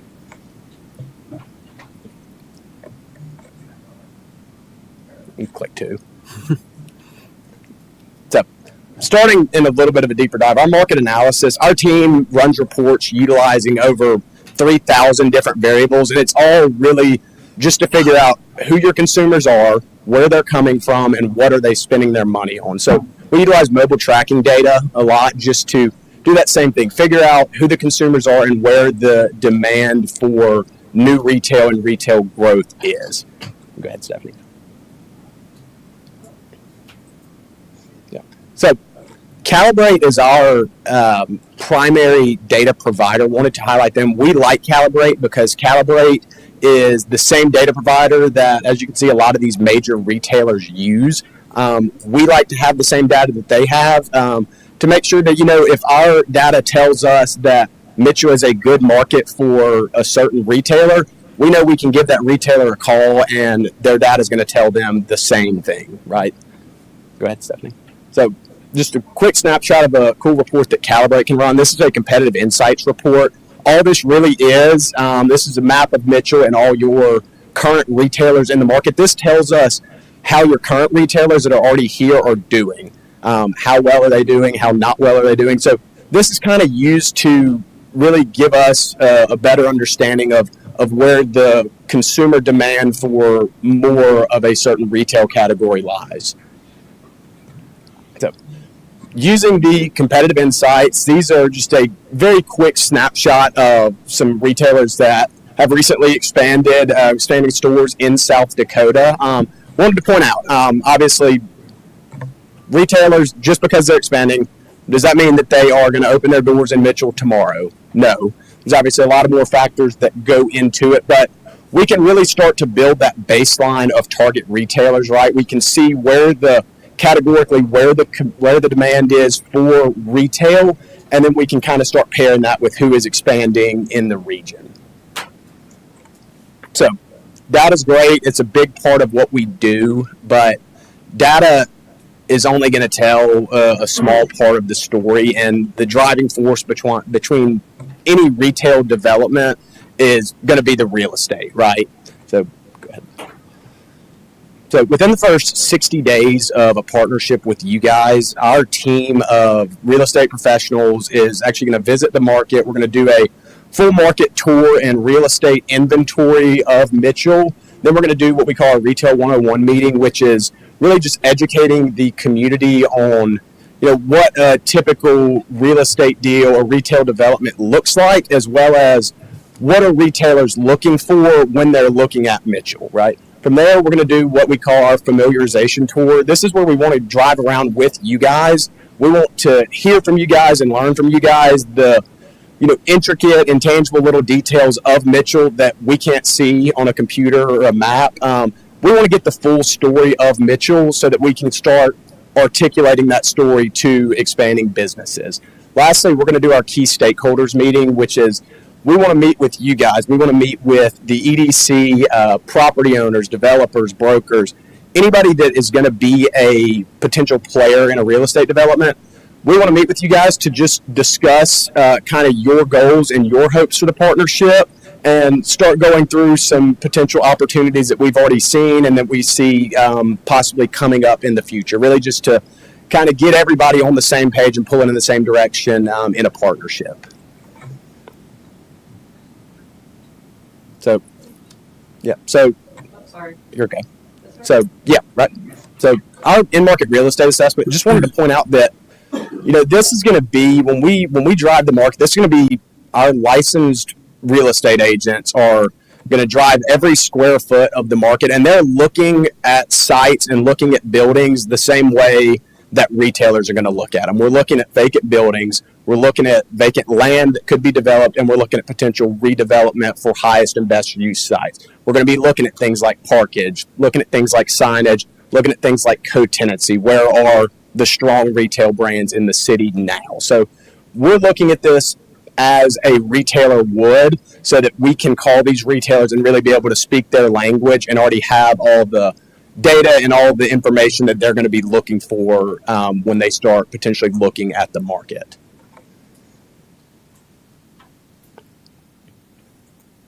So we've done the data, we've crunched numbers, we've done the real estate, we've heard from you guys. We're going to put all this together into a retail strategy. So this is a pretty large 50-plus page document that is essentially going to tell you guys everything we found. We're going to show you the data that we found, show you the sites we cataloged, and we're also going to go through regional and local retail trends, things like who's expanding, what types of businesses are expanding, what types of businesses are doing well. We're going to perform a SWOT analysis of all of your different retail corridors, so obviously south of I-90 and up north in that Dollar Tree small corridor. We're going to perform a kind of citywide SWOT analysis of retail corridors as well as your specific potential sites. So using all of that, we're going to create our target retailer list, and these retailers are actually going to be paired with specific sites that we know fit their site criteria. Our team's going to present this strategy to you guys. We want to hear from you. We want to talk about it. If there's a retailer that's not on there that you think should be, we're going to talk through that, give you maybe why they weren't, and maybe still be able to put them on there, right? We want it to be a collaborative effort and present it to you here, how we can all work to get what works best for everybody, right? So after that's approved, go ahead. This is kind of where, the rubber meets the road, where the fun part of our partnership starts. This is where our team is going to start really doing targeted outreach to retailers. Our team is going to be looking at a site on their computer, calling on retailers, marketing the city to retailers, making sure that Mitchell is in front of expanding retailers. So obviously we cannot promise any retail openings just because this is a long game. It's a hard game. You never know what's going to happen. But what we can promise is that every year of a partnership, we will have a minimum of 30 retailers at the very least performing due diligence on Mitchell. And any success that we do have will help you craft press releases to make sure that other expanding retailers know that Mitchell's growing, know that other retailers are coming and other retailers want to be here, to make sure we're marketing that success well. So in addition to calling, in addition to emailing and doing this targeted outreach, we want to support you guys from a marketing standpoint as well. Our team is going to create a lot of different marketing flyers that we'll give to you. These are going to be citywide flyers, site-specific flyers, with all the data and with the traffic counts and all the things that retailers look for. You will have access to these flyers. You can post them to your website. The EDC can post it to their website. You can print them out, give them to people if you want to. And these are what we are going to take to trade shows where we will go represent you to retailers at trade shows. We go to ICSC Vegas, ICSC Midwest, and a number of different retail live shows every year to really just make sure that you're on the map and you are top of mind to expanding retailers. So they're gonna have your marketing flyers, they're gonna have site flyers so that they at the very least have it and are looking at the market, right? So hopefully this all sounds great. Who's going to do this, right? So you're going to have a team of 9 people. You're going to have a team of 9 people that are all committed to supporting you guys and supporting the retail growth of Mitchell. The 3 guys on the top are going to be your main points of contact through a partnership. These are going to be the guys that are kind of on the front lines with you, but you're going to have a marketing team, you're going to have an administrative team. All these 9 are going to be pulling in the same direction, supporting you in any way that we can, and making sure that we're doing the best that we can do to continue to grow the retail base and make sure Mitchell is on the radar of expanding retailers. So this is a quick example of kind of a real estate deal timeline, right? It's a long process. It's a hard process. There's a lot of people to go through, a lot of players in the game, a lot of steps to go through. When we're having these conversations, whatever stage we are in these conversations, we want you guys to know about it. We want you guys to know the conversations that we're having. We want you to know how those conversations are going to make sure that we are transparent and that it's a collaborative partnership so that we can continue to do what's in the best interest of the city at any stage in this deal, right? Go ahead. So we utilize a platform called Basecamp, which is essentially you guys' portal to our team. If you want an update at any point in time, you can go into Basecamp, and our team is happy to provide any updates on any conversations we're having with retailers and how those conversations are going. If the retailer is very interested, all right, where do we go together to make sure we can get their doors open? If the answer is no, why is it a no? Is there an incentive we can give? Is there anything we can do to turn that into a yes? Is it a not right now? Or if it's just a no, we know that too and we can move on, right?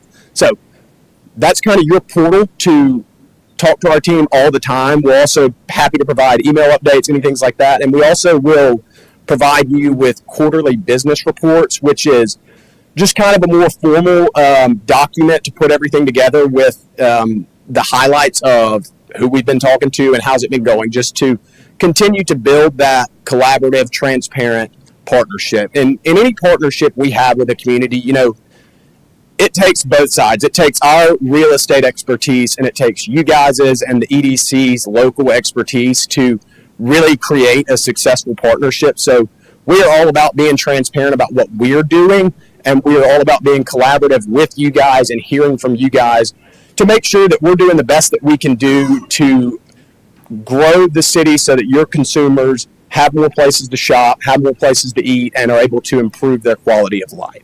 So with that, would love to open it up to any questions.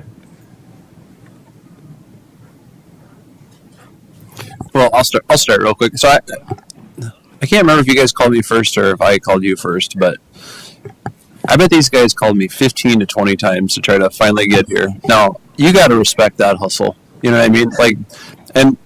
I'm in sales, and if you guys are at sales at home, that most sales don't happen until after 10 phone calls or 10 interactions. And if they're willing to do that much work just to get here, and they flew from Alabama, Birmingham, Alabama. So appreciate you taking the investment and the chance on coming here all the way from Alabama. I mean, the biggest thing that struck me was, one, $97 million of opportunities sitting out there. And there's no way we're going to capture all of that. Even if we caught a fraction of that, that'd be awesome. And you said you're going to work with our local, they say EDC, that's our MADC, if you guys didn't pick up on that. EDC stands for Economic Development. So you would work with those guys, and then the biggest thing for me is we can track them for super, what's the word I'm looking for? For transparency, and then also to keep you guys accountable to know that things are happening in the background. So those are the things that I was really excited about. And I mean, if we can get a Buc-ee's and a Buffalo Wild Wings or whatever was also on the list, I think we'd all be happy. So one of the things you told us in our previous presentation is what's the timeline that you can typically expect before you see the first? I just want to make sure everyone has realistic expectations. Yeah, absolutely. I mean, these things do take time. I hit on it a little bit during the presentation. The average retail deal from, the first phone call to doors opening is about 18 to 36 months. So, a lot of times, if we were to partner tomorrow, there's not going to be a retailer open doors next week. But that's why, we are laying the foundation with the data, with the real estate, and we're laying the foundation with building relationships with these retailers to make sure that they know who Mitchell is and Mitchell is on their radar, right? I just want to clarify, it's a 3-year, $50,000 a year contract, correct? Correct. It's 3 years, $50,000. Now, you are not locked into 3 years. We understand things do happen. You can opt out after year 1 or 2 with no penalty, but the contract is 3 years, $50,000 per year. So I'm not sure how many years ago we had Buxton do a study for us, and very similar presentation. I sat in through the presentations of several groups that were, I guess, bidding to do that study for us. So tell me how you differentiate yourself from what we did. Can you tell me, Mike, how many years that's been? It was 2018. 2020. So 5 years ago we did this. No. It was before 2020. It was 2018, I think it was. 2018. Okay, so 7 years ago. So can you tell us tell me how this is going to be different? Yeah, well, a couple things. First, just from a strategy standpoint, it's my understanding from Stephanie that, when Buxton, presented you guys with a target list of retailers, a lot of those ended up not being realistic prospects due to...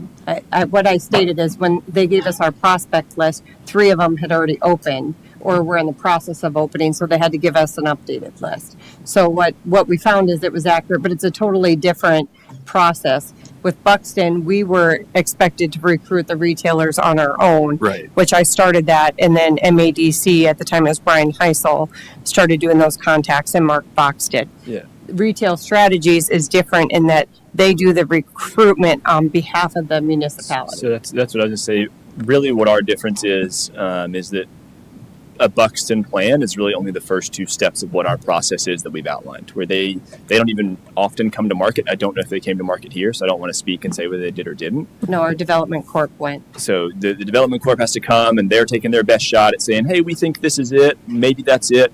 What genuinely sets us apart is human effort, because we come to the market, we analyze the market, we are cataloging sites, looking at it through the lens to be able to tell that story. But then most importantly, we are going and telling that story, right? Data in an information age has become a commodity. Everybody has data.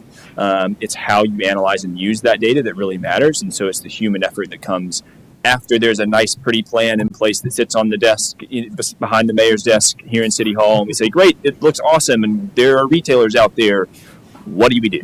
And that's really where our difference is that we take it a step further to actually go call on the retailers, make sure we're doing a minimum of due diligence with a minimum of 30 a year that are actually putting eyes on the market, giving us feedback. In my experience, between the comparison of the two, really we got the trade area data, we got a match list. Like I said, 3 of the people we contacted off the initial match list were already in the process or had just opened, so they gave us an updated match list. The things that I saw different is, first, they represent the employer, or the municipality, I guess, not the employer. Second, that they actually create that inventory of available real estate and can target your retail areas. One of the things we heard in Buxton is most of the retailers that, at least when I was still contacting them, wanted to be located in south of Havens and along Burr or south of the interstate. One thing that they pointed out that was different is that they would be able to give us targeted data on those other areas to help grow those other areas of town that the retailers need to see. Yeah, absolutely. We are not partial to any corridor or any part of town. We are, obligated to represent the city as a whole, right? So yeah, we're not going to be looking at just one part of town. We're looking at the city as a whole of every opportunity citywide. And to clarify, it was the retailers had us on their list already, but they were looking for availability in a certain area that they had easily available data. What I understood from your presentation earlier is that you guys do some additional work for us to help tell the story of those other areas that might not be as readily available for the retailers looking to expand. Is that correct? Yes, Okay. absolutely. Yeah, the one thing we talked about is, like, if you're a retailer and you're looking for land for sale, not all the land that's for sale in Mitchell's available online. These guys are going to become a matchmaker for maybe someone that's got it for sale, or they'd sell at a certain price, or they just need, they're going to put the pieces together. And here's a funny story. So, when I was first elected, a bunch of people said they wanted a certain grocery store. So I called the grocery store in Sioux Falls, their meat department, and ended up getting 9 phone numbers all the way up to the vice president, but I could never get through or get to anyone to actually talk to anyone. So these guys can just go ahead and do all that work and just cut out all the... We don't have to call the meat department. Though. Yeah, don't call the meat department, because it's let me talk to my manager. Let me talk to my manager, and then 7 or 8, let me talk to my managers. It's my phone calls stop getting answered. But yeah, and in a lot of cases, just like I mentioned earlier, we have been doing this long enough and have built these relationships. There's a lot of times with us that it's as simple as one of our retail recruiters shooting a text to his buddy that's a real estate director for a retailer. Right. That's something I didn't have.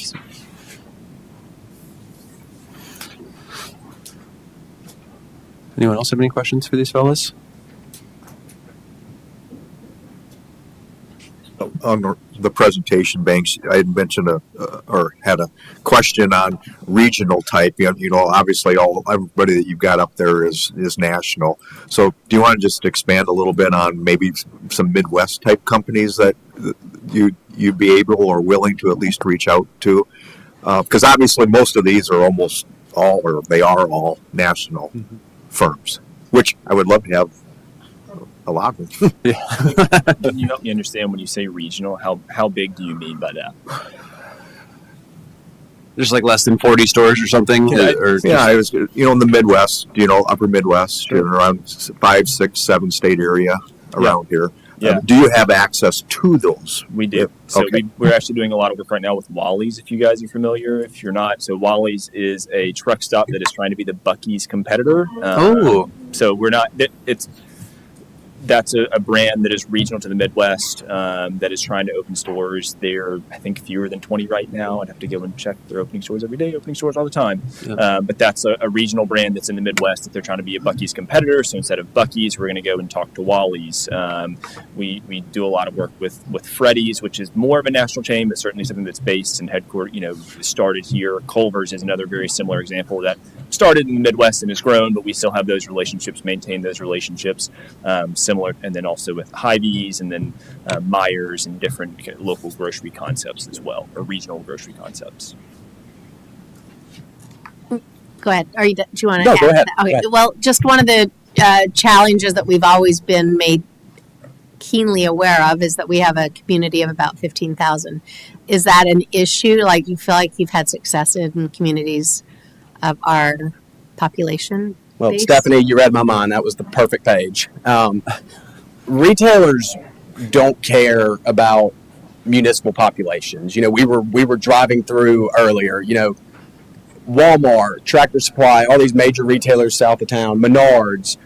They didn't come to town because you guys had a 15,000 population. They came to town because they're looking at maps like this that show you have over double 15,000 that are willing and able to come shop and to come eat in Mitchell.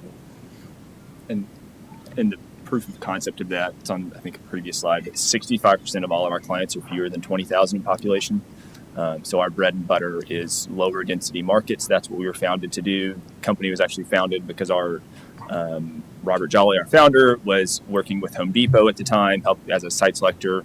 And the mayor of Sylacauga, Alabama, came to him and said, "Hey, I really want a Home Depot." And Sylacauga is a small town in between Birmingham and Auburn. So if we're using Auburn as like a big city, we know that's what size we're talking.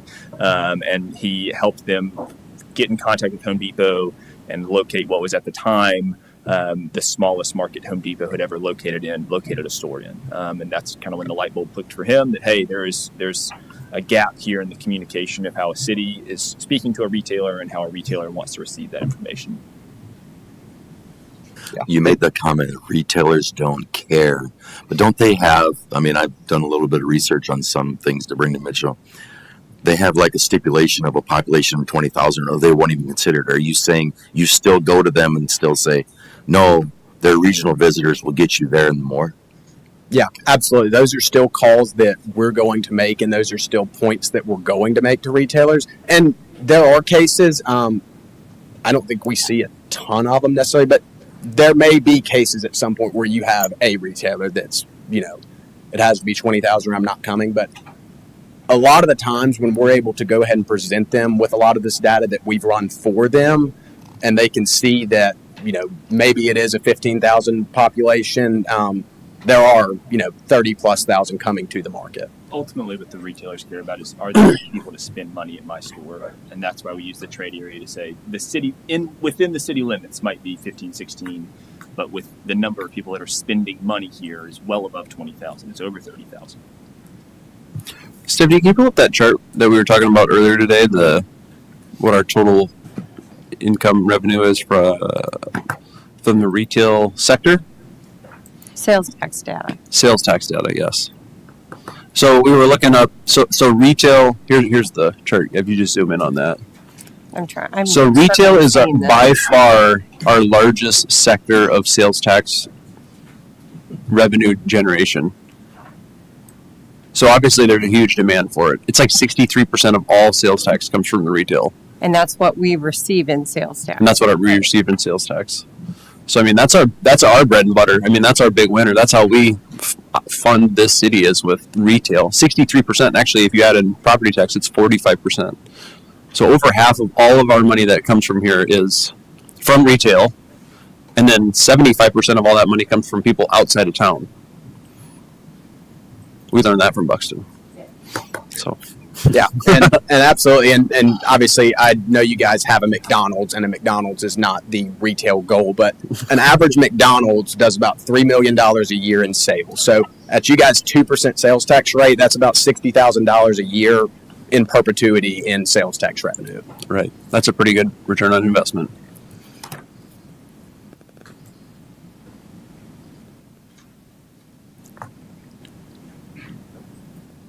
Any other questions from you guys? Are there any reports out there? Let's just say you bring in a fast food, something that's here. So you add a fast food. Do we gain stuff, or does it just distribute out amongst one more operation? Or do we gain some? He's asking if you cannibalize it upon other. If you get a restaurant, are you just going to spread whatever's already spread from the restaurants to other people? But I think what they would say is we're missing $97 million of leakage. That's getting spent somewhere if they do $3 million in sales, we ain't getting $3 more million. I mean, a lot of it's just taking away sales from other clients. I don't know how much. Is there any reports out there how much new sales you get? Is my question. When we start our partnership, this retail leakage and gap analysis gets broken down all the way into product category. So not just restaurant, but full service restaurant, quick service restaurant, which fast food likes to be called quick service now. They don't want to be called fast food. So full service, quick service, limited service. And if we find in that data that there is no demand, we have, let's say, less than $1 million of leakage in QSRs and quick service restaurants, we know that we don't need to target those because the market is full, right? It's supply and demand economics. The demand isn't there. So we're going to go and try and find, or the supply is there. And so we want to go find the categories where the supply does not meet the demand that's currently in the market. Where are people leaving that trade area to go and buy things currently, especially with 90 running through town? How many consumers have to drive all the way through Mitchell to go to Sioux Falls or head that direction to buy something where they could be closer, stock here? Retail is all about positioning. So I'm getting long-winded to say we go all the way into categories. So if quick service restaurant is full, we're not going to go and cannibalize and get any more quick service restaurants because the demand is already met.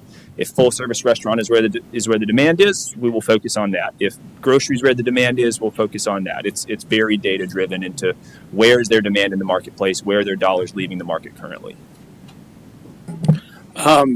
When you guys use cell phone data, are you also looking at transient traffic coming through Mitchell as a part of your modeling? So like capturing people that might be visiting the Corn Palace as a part of what you're doing? We are. We can.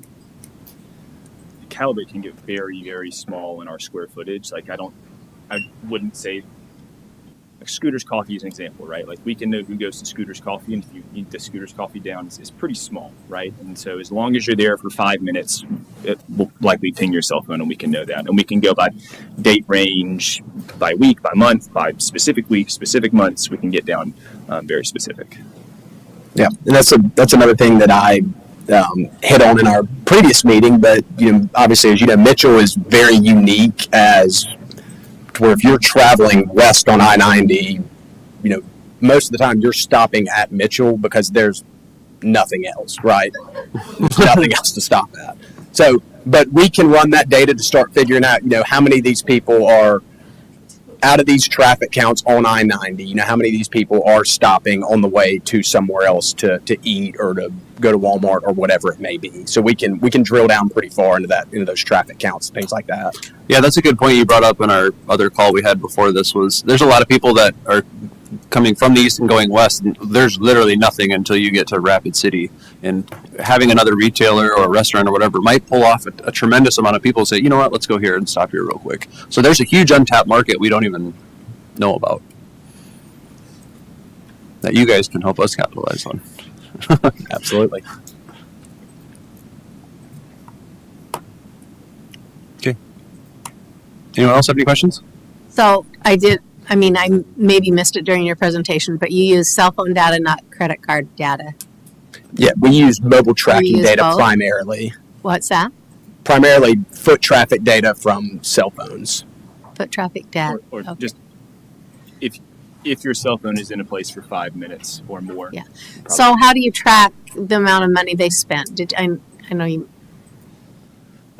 Directly, we can't because there's just some issues we want to be very careful around people's identity and having access to that sort of data. So we don't access directly credit card data. There's also cash data that's in a lot of markets that just it makes it really difficult to account for.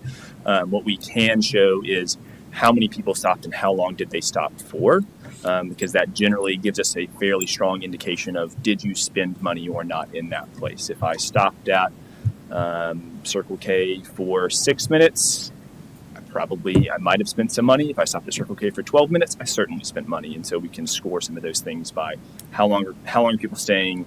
And one of the really interesting things that we like about Calibrate, our software also, is that we show cross-shop data. So it's not just where did you spend money, but where did you go immediately after this, or where did you come from to go to that place? So I went to Menards. Where was I before I went to Menards? I was at Scooters, right, to say. So you could look at my data and say, well, this guy leaves town. I'm not saying that I do that. Like, I leave town and go to a different town and spend money every Thursday. You know what I mean? Or every day I drive here and I go spend 10 minutes at Scooters and then I come back. So you would know that I'm probably a shopper. I wouldn't know it's you, but right. I can find out. That's what I mean. Yeah, and just another thing to hit on that. It's obviously, it's not personalized to each person, but with the cell phone data, it's very easy to figure out where somebody lives and where they work. So if they're spending from 8 p.m. to 6 a.m. at a place every day, they probably live there. Yeah. So we can drill down into those things to get a pretty good picture of where people are coming and going from, and get down pretty specific into that.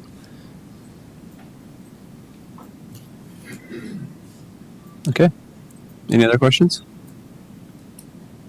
Okay. Thanks, guys. Appreciate it. Thank you guys so much. Thank you. Okay.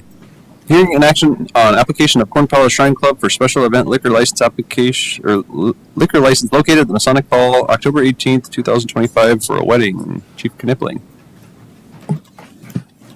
The PD has no concerns with this. Mr. Cardinal, Mr. Barrington. Further discussion? Anyone in the audience like to discuss this? Okay. All those in favor of the motion say aye. Aye. Opposed, same sign. Motion carries. Action to approve Agreement A 2025-57, a bargaining agreement between the City of Mitchell and IAFF Local 4166 for 2026 to 2028. Ms. Owen. Mayor and Council, this agreement is the union agreement between the City of Mitchell and IAFF, which is our firefighters that are represented. The agreement is a result of tentative settlements reached during negotiations between IAFF and City of Mitchell. All the changes included in the contract were discussed throughout the course of negotiations with City Council. The proposed 3-year agreement with wages included in all 3 years. So we will not have a reopener for wages each year. In 2026, the wages would be increased by 3%, which is a cost impact of $94,662. In 27 and 28, the wages would be increased by the Midwest CPIU as of July, I believe, June or July, and with a minimum of 2% and a maximum of 4%. The contract also agrees to add a shift lieutenant position if a second station becomes operational, increases field training officer pay to $250 an hour. It's a cost increase of $1,000 if you look at the hours spent in 2024. It requires comp time to be paid down each year, which limits our future liabilities and letting that comp time balance grow. The contract also adds language that was agreed to in a memorandum of understanding during the previous contract, improves our grievance procedures for IAFF employees, and eliminates a past practice of carrying forward paid holiday leave. Now it's only set for that 1 year. The cost impacts of the agreement are included in the proposed 2026 budget. It has been ratified by the union, and I recommend approval of the agreement. Move to approve. Motion by Mrs. Starks. Second. Second by Mr. Goldhammer. Further discussion? Thanks for your hard work. Would anyone else in the audience like to discuss this? Okay. All those in favor of the motion say aye. Aye. Opposed, same sign.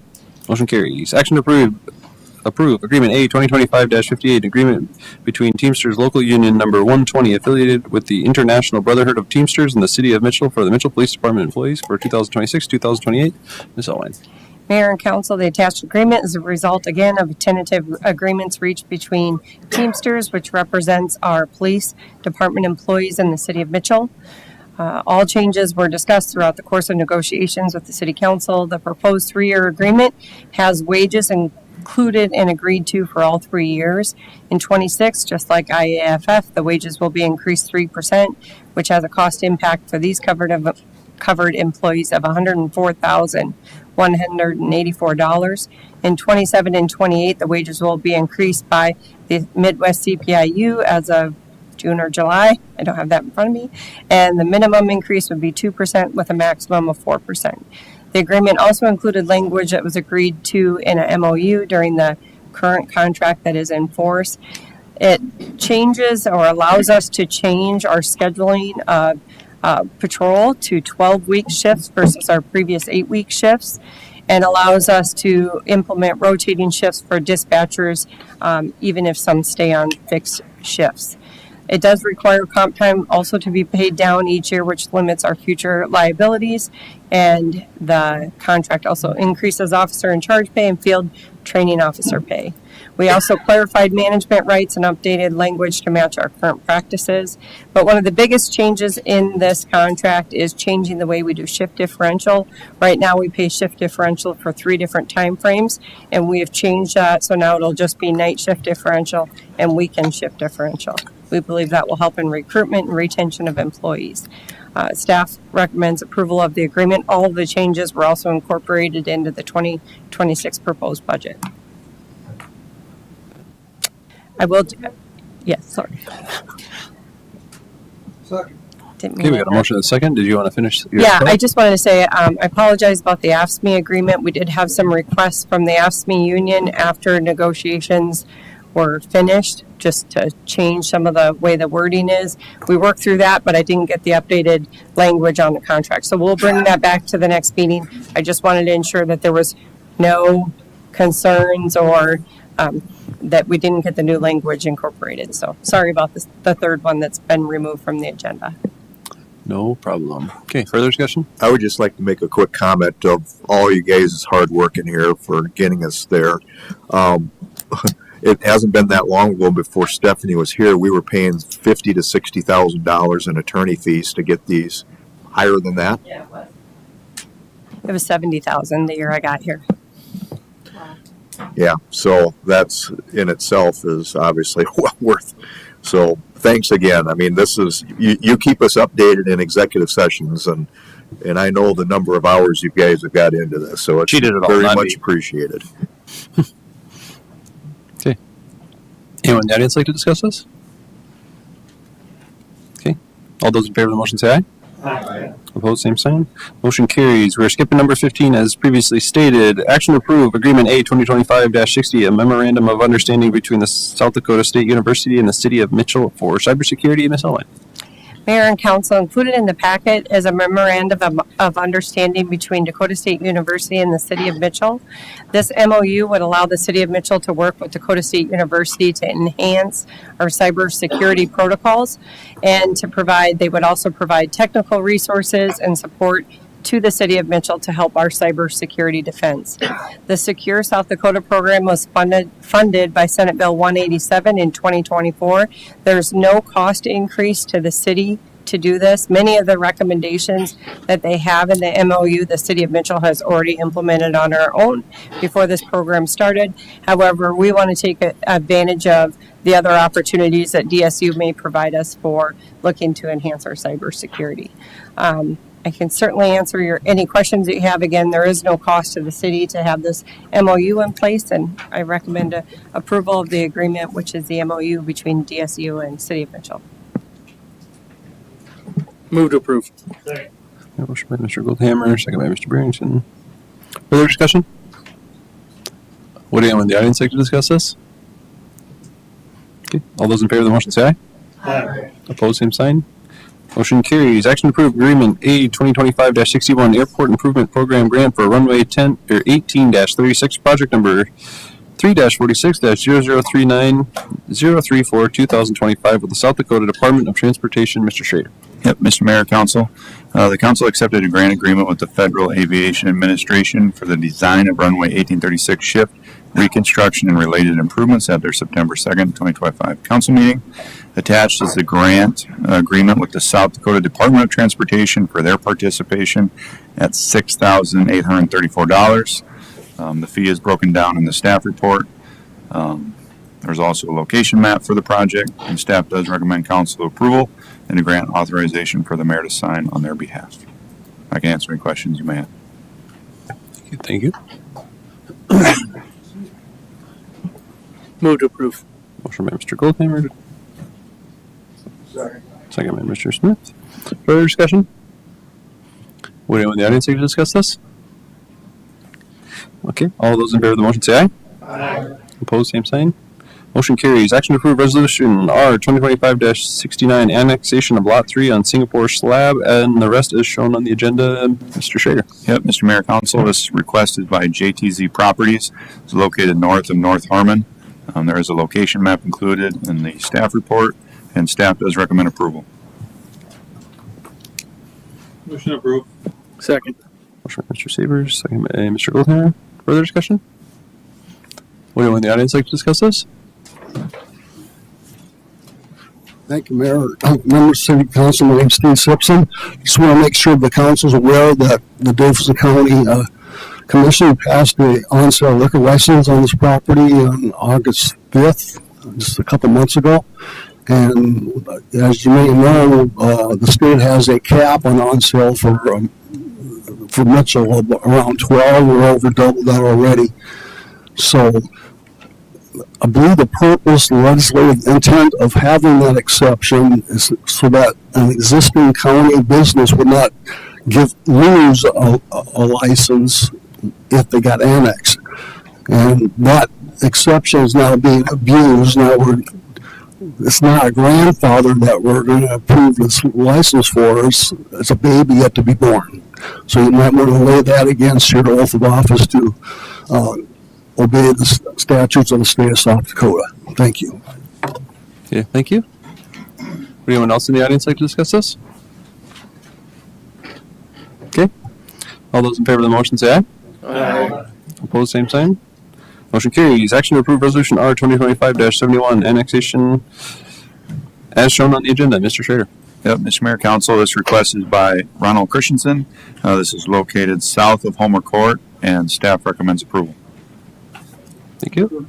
Motion by Mr. McCardle. Second. Second by Mr. Goldhammer. Further discussion? Would anyone in the audience like to discuss this? Okay. All those in favor of the motion say aye. Aye. Opposed, same sign.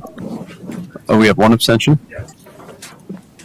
Don't adjourn. If council's going to continue into work session, don't adjourn until we're done. Okay, that will give me my next question. So that passed.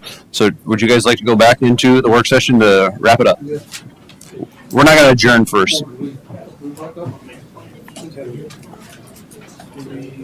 All those in favor of the motion say aye. Aye. Opposed, same sign. Motion carries. I thought I did that, but maybe I didn't. I'm pretty sure I did. Okay, well, it's double approved.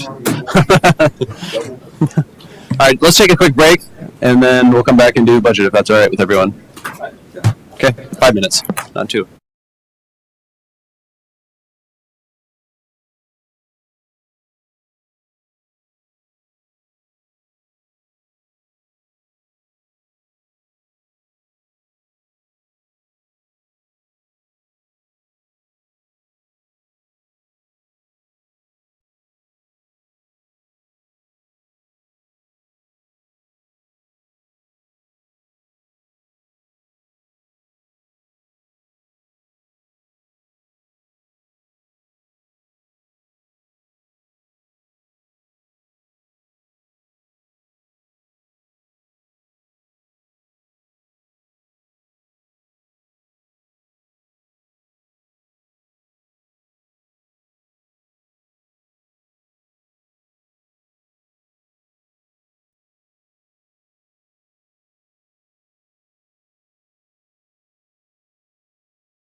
Take your seats, please. Get a double one. Okay. Just this side of it for reconvene. The little side.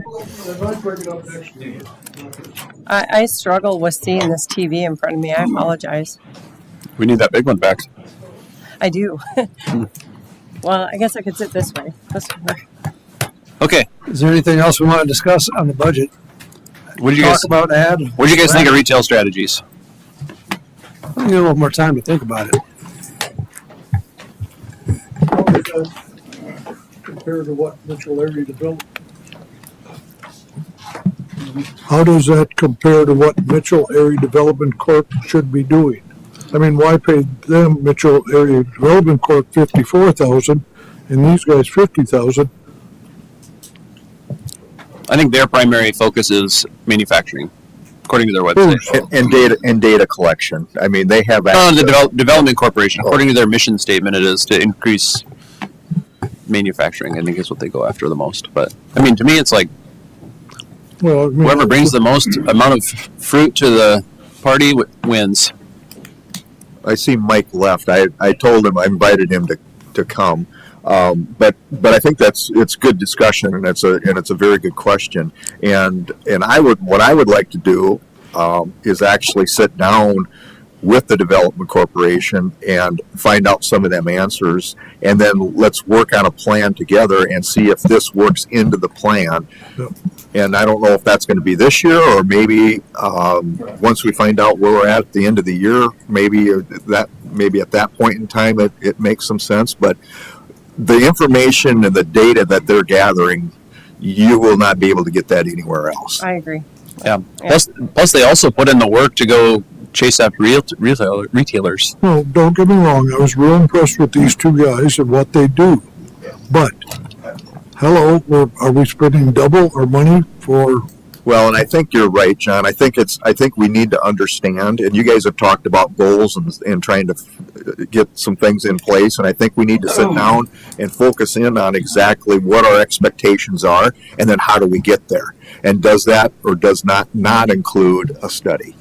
And maybe we're fine with the number of restaurants or whatever the case may be, but I think we need to kind of funnel together some information, and the mayor and I, or whoever, Stephanie, and then we sat down with the executive committee or Mike and his crew, and then we start honing in on what we really do want to see, short-term and long-term goals of Mitchell. I do like a good goal-setting session. My favorite part is you get to see what they're working on. You know what I mean? So I mean, if the Development Corporation can give us a list that says, "Hey, here's everything we've got working on," I mean, then at least we know. But the data of those guys is unbelievable. Which we had something very similar with that when we were doing Buxton. We had a software program that was online that I could log into when I did contacts. Brian could see it. I think one thing that I saw, or that I feel like is a lot different than maybe what we got from Buxton, is that even if you don't do this year, it might be something to consider in partnership with MADC. That inventory, I think, is incredibly useful. I mean, we've talked about needing that several times in the last year. Yeah, that was written on the board for a long time, just to figure out what do we have available for real estate. I mean, if you drive down Main Street, I bet there's 10 empty business places or above that's just not online. You know what I mean? There's nowhere at all anyone could ever know about this. You have to know somebody in this town, and if a retailer or whoever calls, you have to talk to the right guy. Some random person owns a Main Street building or something over on Sanborn or the bypass or wherever. And then the second thing I was going to say that I think that they would do uniquely that we didn't have with Buxton, even if you don't do it now, is that the feedback I was getting from retailers when we would contact them is they didn't even want to hear me talk about anywhere other than south of Havens on Burr or south of the interstate. So having someone who's skilled in that, who could kind of help us cultivate what that selling marketing information is for those other areas that we've targeted for growth would be a benefit too. And I spent a lifetime in real estate, or at least a decade, I should say. And the best deals are off market. And that's what you want to know is where. What? So yeah, well, there's some stuff that just came up that's good, but I mean, off-market deals are always the best. So I mean, I think just they'd make such a good matchmaker. So if you guys would please consider it, I think that'd be cool. Well, maybe we can get a group together with the guys across the street. Yeah, we can do have until November. Yeah, right. Okay. Then we can get some, gather some information and come back and decide. And my thought is whatever, they won't get their group, and then the mayor can select our group, whatever, and then even if it does take longer than November, we're still going to have an ability, Stephanie, to kind of see where we end up at the end of the year, and hopefully it hangs in there like we're seeing, but it could get worse. But I do know pheasant hunting is going to be amazing this year. Yeah. And I think that's going to bring in a lot of. I hit 2 this summer on my truck. Yeah. There's a lot of birds out there. But anyway, that's a little getting out there a little ways. But in all reality, it all kind of ties together. And so even if we don't get it done within this month, maybe that's something that we can. And who knows? Maybe we're short selling ourselves. Maybe there's another firm out there that does just as well, if not better. That's fair. There are 2 other firms that do very similar stuff. Yeah, and I'm not saying that these guys, they're very impressive, and I've sat through, Jordan invited me to sit through one session, and I really feel that there's some value there.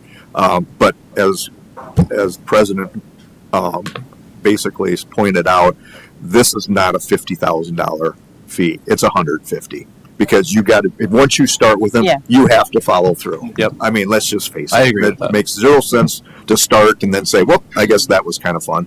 Yeah. So you got to make a commitment of 150. Yeah. Right. Yeah. Because And we've so- done that initial study already. We know that trade area. We know where our leakage is.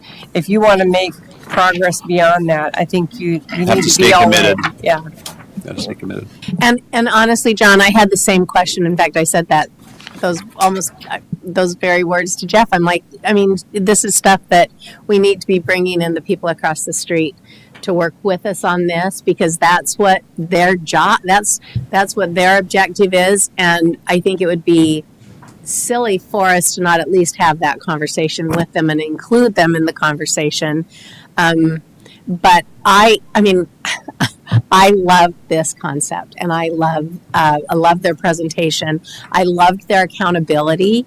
They're like so that we can look and see like what's happening. Where are we at with this? Because sometimes I know that there were people with the Buxton study that had the keys to be able to look at kind of what their progress was, but I didn't feel like I could. That's because they were not responsible for doing recruitment. Exactly. Right. We were supposed to be doing the recruitment, and there was just a disconnect between the city and MADC and changeover. Which is why this one, in my mind, is so elevated over what we did 7 years ago. Well, and let's face it, look at today's technology versus 7 years Right. ago. We're going to get so much better information if we get a report now. For sure. And I do think, and they talked a little bit about that in that Dakota study that the mayor was talking about, having that cell phone data that tells you where people go once they come here, I think is useful for us too. And the fact that you can narrow that down for a time frame if you wanted to look at summer, or if you wanted to look at a really big event weekend for us and what people do while they're here. That way you can see where they come from, and that's because, like, they ask you when they get their money, they don't, they think we're going to get 50 people from out of town, but they really don't know where they're coming from, and that would help with that too, I'm sure. I do. It's good data, but I like data. I would agree that I think the data will be good and useful. And so I'm not necessarily convinced that even if we get the data, we have to stick with this firm for 3 years. I obviously like the ideas that they brought forward about actually doing the recruitment piece, but the data piece is what I think we're missing right now. And so if we got that, we could certainly look at that data and then make decisions after that. So I don't know that it is a $150,000 commitment. It is the $50,000, and we'll get some data and understand where we're at. The other thing that I would consider as a part of this is that we should also talk to the not only South Dakota Retailers Association, but then also our local real estate agents to see what they're hearing as well. as a part of different projects that they've worked on and why those people haven't come in, to make sure that we're identifying gaps that those retail companies have specifically So yeah, that up from Mitchell. Yep. So that part would be like the stakeholder meeting that he talks about. Is you would just bring in like your top commercial real estate agents or whatever, or anyone, and then you sit down with all those guys, and then that's where they would get that information. So. Yeah, and Tim, I have the complete opposite view of you. Like, not of you, but of what you just said. I think the data portion we can probably work on, but it's the recruitment piece of that arm where they're the ones that are out working with their contacts and they're like, advocating for us and selling us to the people. That's the part that I love about this that we were missing in our previous study. And I can tell you with Buxton too, even working with Brian back then, sometimes you would have a retailer and they would be like, we need this square foot facility. We want it located here and here with this foot traffic or whatever. And just what was available for knowledge of what was available, we were really limited in what we could offer. 2 of your empty buildings that are now full were ones that were a little bit out of reach for some of the retailers that were interested in coming here. Susan, I just want to clarify, we're a lot closer than you think. I was only pointing out that we're committing to $50,000, not $150,000. That at any given point, if we don't like what the work that they're doing or those kinds of things, we do not have to keep going forward with the year after year contract. That we could stop and say, this is the information we needed. We no longer need to move forward. And so it's, I think, important to say that because, especially now you get 2 types of subscription packages. Do you have to pay for it all no matter what? Or can you itemize it year by year? And we can do that. And so if we're not happy with the results or happy with the data we're getting, we can stop the payments moving forward. And that's what I was trying to I say. want to make sure in the contract that there's no small print that says that we're 50,000 for 3 years, The other thing I picked up on is best use. I really miss the Chief Hotel, but I like Walgreens a little better. I was just thinking about that the other day. That Walgreens is such a huge. But remember that was an old rundown hotel for years and years and years. And now just look at some other areas and are they able to identify saying, boy, you're missing out here? Well, it's so obvious. Yeah, it is now. But that to me is another good piece of this plan. So the rest of the council's information, what Jeff is talking about was part of that inventory that they do. They look at on market and things that we don't even know are available and what might be a better use than what it's currently being used at. They told us that in that first meeting that we had. And in the stakeholder meeting, I think you'd probably grab the 20 guys that have the most real estate or the best parts of land. You just get in there and say, hey, talk to these guys. You know what I mean? So then this guy can talk to this guy, and then matches would be made.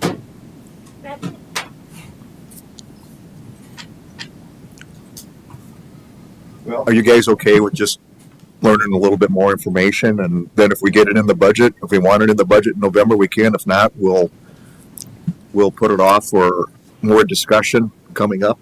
Where are we at with the budget anyway right now? 502,000 and somebody else read that again. $502,077. $77. Thank you. That's still with the lake payment in? That's without changing the lake payment. So I did have that written down. To make up the difference, you would budget $697,923 for the lake, if that's kind of what I was hearing you guys talk about it before the break. So I had this in here.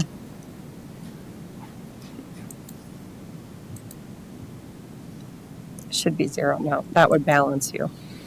Oh, that was easy. Yeah.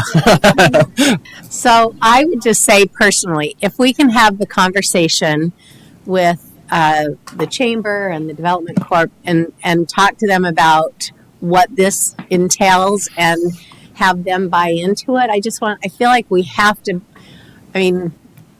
they're our marketing arm, they're our development arm for our community. I am completely behind this. I would love to see us do that study. I think it would be super beneficial for our community.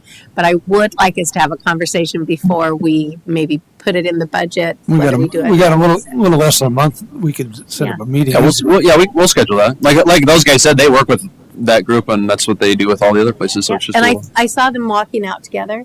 Oh. So I'm hoping that maybe they had a conversation. Maybe they're still talking out there. After the presentation. So maybe they've already started that. Hey, Dan, and I know you referenced that you want to drop the golf thing, but I would really like you to visit with the board on the 5-hole short holes. And I understand what you maybe mentioned just a little bit about how the plan was to come on in and take care of 14 and stuff like that, but if we can get aggressive and take a chunk of it out, and you have your $250,000 donation that these individual persons said that it was for the growing of the game into the youth, I'd really like to appreciate what that gentleman or those people have done and make that move towards that portion of it, and that's that 5 short holes. Because if you put it in there, Stephanie, going back to my other scenario I did before, but not the whole amount. Yeah. Put the 900,000 plus contingency. Right here, you would need, sorry. When's the So next if you meeting? only did the 5 holes, you'd be Whatever we at decide. No. 317. Okay. And so the total amount needed was $819,077. So I would have to reduce it. Joe's probably already got this in his head, but for the record. And if we assume the whole lake payment, I don't have the calendar. Your lake payment would be down to $389.23. When's the next golf board meeting? we're When's the down next to golf 3. board I meeting? would have to change this to say this. Next Monday. You can talk to them about it and see what they say, and then. Marty, what are you proposing? You're in favor of the 5 holes? That The was 5 holes. Yeah.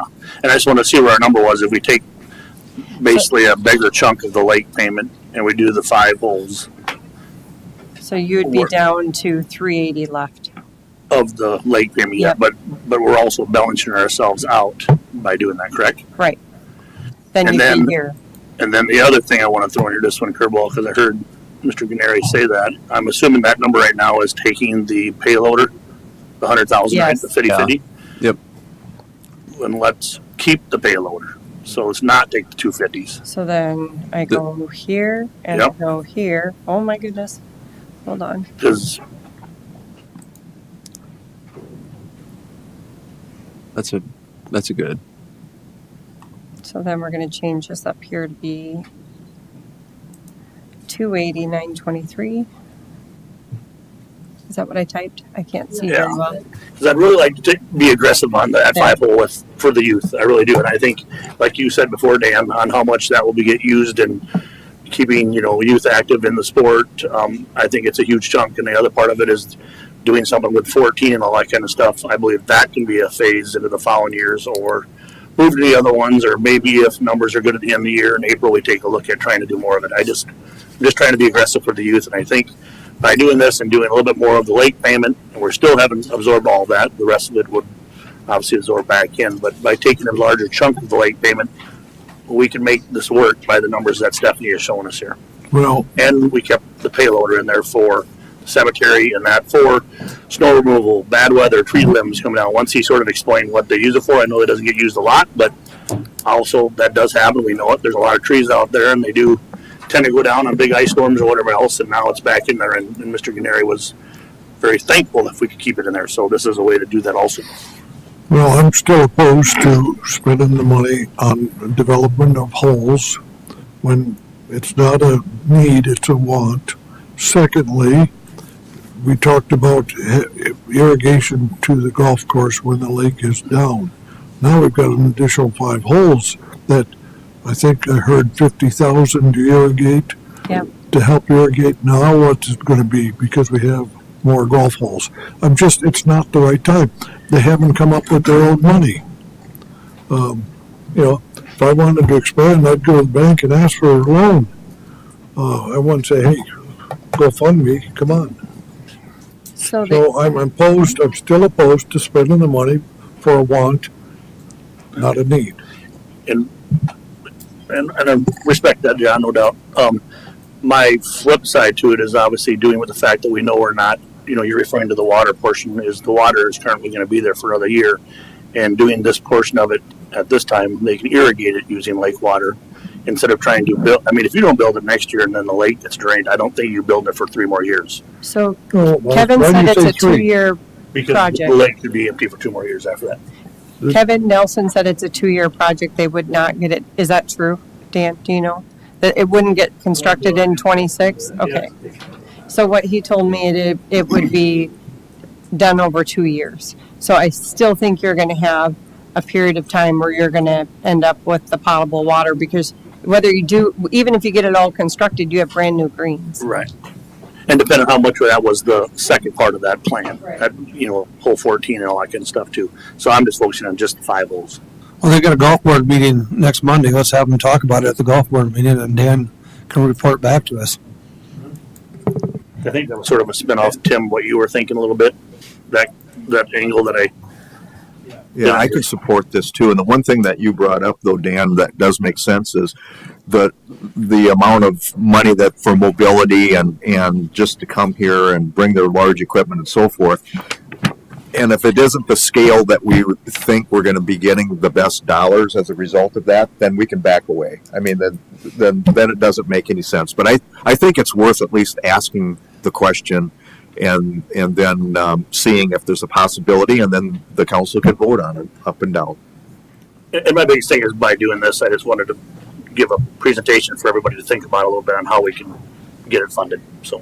So I heard, just to clarify and make sure everyone's on the same page, Marty, you're saying doing the 5 holes and keeping the payloader in, and I heard Tim Goldhammer and Jeff Smith support. That's 3. I'm assuming Dan supports? I don't know. I need to know if I'm taking Dan's the a no. error. Dan's a no? That would be a no without going to the golf course. I'll respect their wishes, if you want to wait till next meeting. Yeah. Same here. I'll back away if they don't want to support it. Right, that's basically what I'm saying. Let's Yeah. ask them. You were making this. Let's just find out after the meeting. We'll know after. I'm you just guys trying meet. to understand if there's 5 of you on the board that want to pursue this, because I've only heard 3 or 4. I think we need to pursue it. Okay, there's 5. Thank you. I appreciate don't. that. It's still an enterprise fund. For 40 years, it's been an enterprise fund. I'm just saying let's get the information. Mm-hmm. Because they are they are giving, So this is going to be. what's their total give, like 500,000 plus all the other things that they're giving up, that they would be willing to give up. So it's the repayment of the loan that the city gave to the golf course. They're willing to give that up. You forgive that? Well, I'm not going to budget to have the golf course repay a loan to the general fund in a year where they're getting 600,000 or more from the general fund, because you're not repaying anything at that point. You're just changing money back and forth. It's not a Right. repayment if there's already a subsidy coming over. So it'd have to wait for a future year. And then I was going to pull this out. I thought I had the golf course reserves. Oh yeah, here. So with this, that's anticipating that there would be $53,000 sitting in reserves.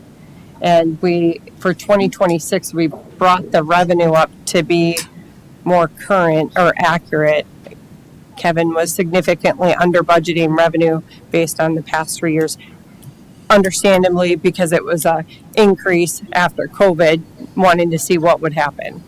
So I just want to make sure you're seeing that, because if you had a bad year, it's possible you're going to end up doing a general fund transfer at the end of the year out of contingency. So I just want to make sure you're all aware of that. Yeah, that was one of my questions, is with the new golf course opening, maybe it's fancy and nice. I don't know if we'd lose people. I don't know, I guess. I don't know how faithful golfers are. I'm guessing they're pretty faithful, but, you could end up losing all your reserves, maybe? Is that a possibility, I guess? I'm just. One last thought on the enterprise fund. I think we just got done with all new chairs in the Corn Palace, and that's an enterprise fund. Just food for thought. I don't see I figured you'd bring that up. I don't see anybody in the general public out building a golf course and us compete, or another Corn Palace in the city competing against them, I guess. And it goes back to you brought up the snowplow. I don't think that there's entity that the city's competing with cleaning the streets or alley pickup. They don't do that anymore. So I'm pretty solid on this enterprise fund. One thing I will mention, I talked to one of the board members, and we had a great hour and 15-minute conversation, I think. And one thing I told him I would possibly consider, and this will make Stephanie cringe probably, is a loan. We've done that before. And I know there was some miscommunications, let's say. We have an existing loan. Yep, I know. Yeah. I know. And it was just a thought that the two of us had a great conversation, like I said. And he was just under the assumption I just was absolutely against even having a golf course. That's not true. I'm not. It's an enterprise fund. It's kind of self-explanatory from there, I guess. Dan, my argument about the chairs, they were needed. Everybody would agree that those chairs had served their purpose in the Corn Palace. They were needed, not wanted. Like, our chairs are in pretty good shape, or awfully good shape, but we bought new chairs. That's that's why I voted for new chairs. They were needed. I just want to make one comment here about the last meeting, and I know that budget time seems to be kind of contentious. You know, we have very spirited discussions. But I had Stephanie pull all the things that you guys changed for my budget, and it was like 19 things, so that includes subsidies, which means you agreed with 99% of what I presented. So I appreciate that, and that's pretty good. So, going forward, if you guys just agree with 99% of everything that I bring forward, I'm gonna have a really great 2 years coming up. So, and Jordan, I want to add to that it's important for you to know that we've had many mayors while I've been sitting in this chair, and a lot of them were not in favor of us fully funding subsidies, and they would recommend that we cut them. And then, depending on the council, very often we countered and brought them back up. So it was certainly not against your proposal. No, I don't take it that way. It's just a decision that the council makes, and it's been done over and over through the years. I think that you guys would agree with that. So I think that's an important thing to know. Okay, you led me into it, Susan. Whoa, keep it positive. Yeah, subsidies. Okay, so what is the total? Am I right to say it's $644,438? Hold on, I'm still trying to figure out where it messed up below. Yes. Okay. Sorry. A week ago, we had a special meeting to borrow $3.6 million at 3.8% interest. What the hell kind of business plan is that? We're giving away $650,000 and going and borrowing over $3.5 million for a project. I know there's quite a difference in money, but I just don't understand that. When the mayor brought the 30% decrease, let's call it, I thought it was very fair. And we had numerous conversations, and I had to talk him off the ledge because he wanted to go a lot further. So I thought 30% was being very generous. I'm not going to support any of the subsidies unless you were to reduce it. I'm sure I'm not going to get a second again if I was to propose it. But what are we doing? I received a couple calls about this and said, I never thought of it that way. We're borrowing money to give it away. What kind of business plan is that?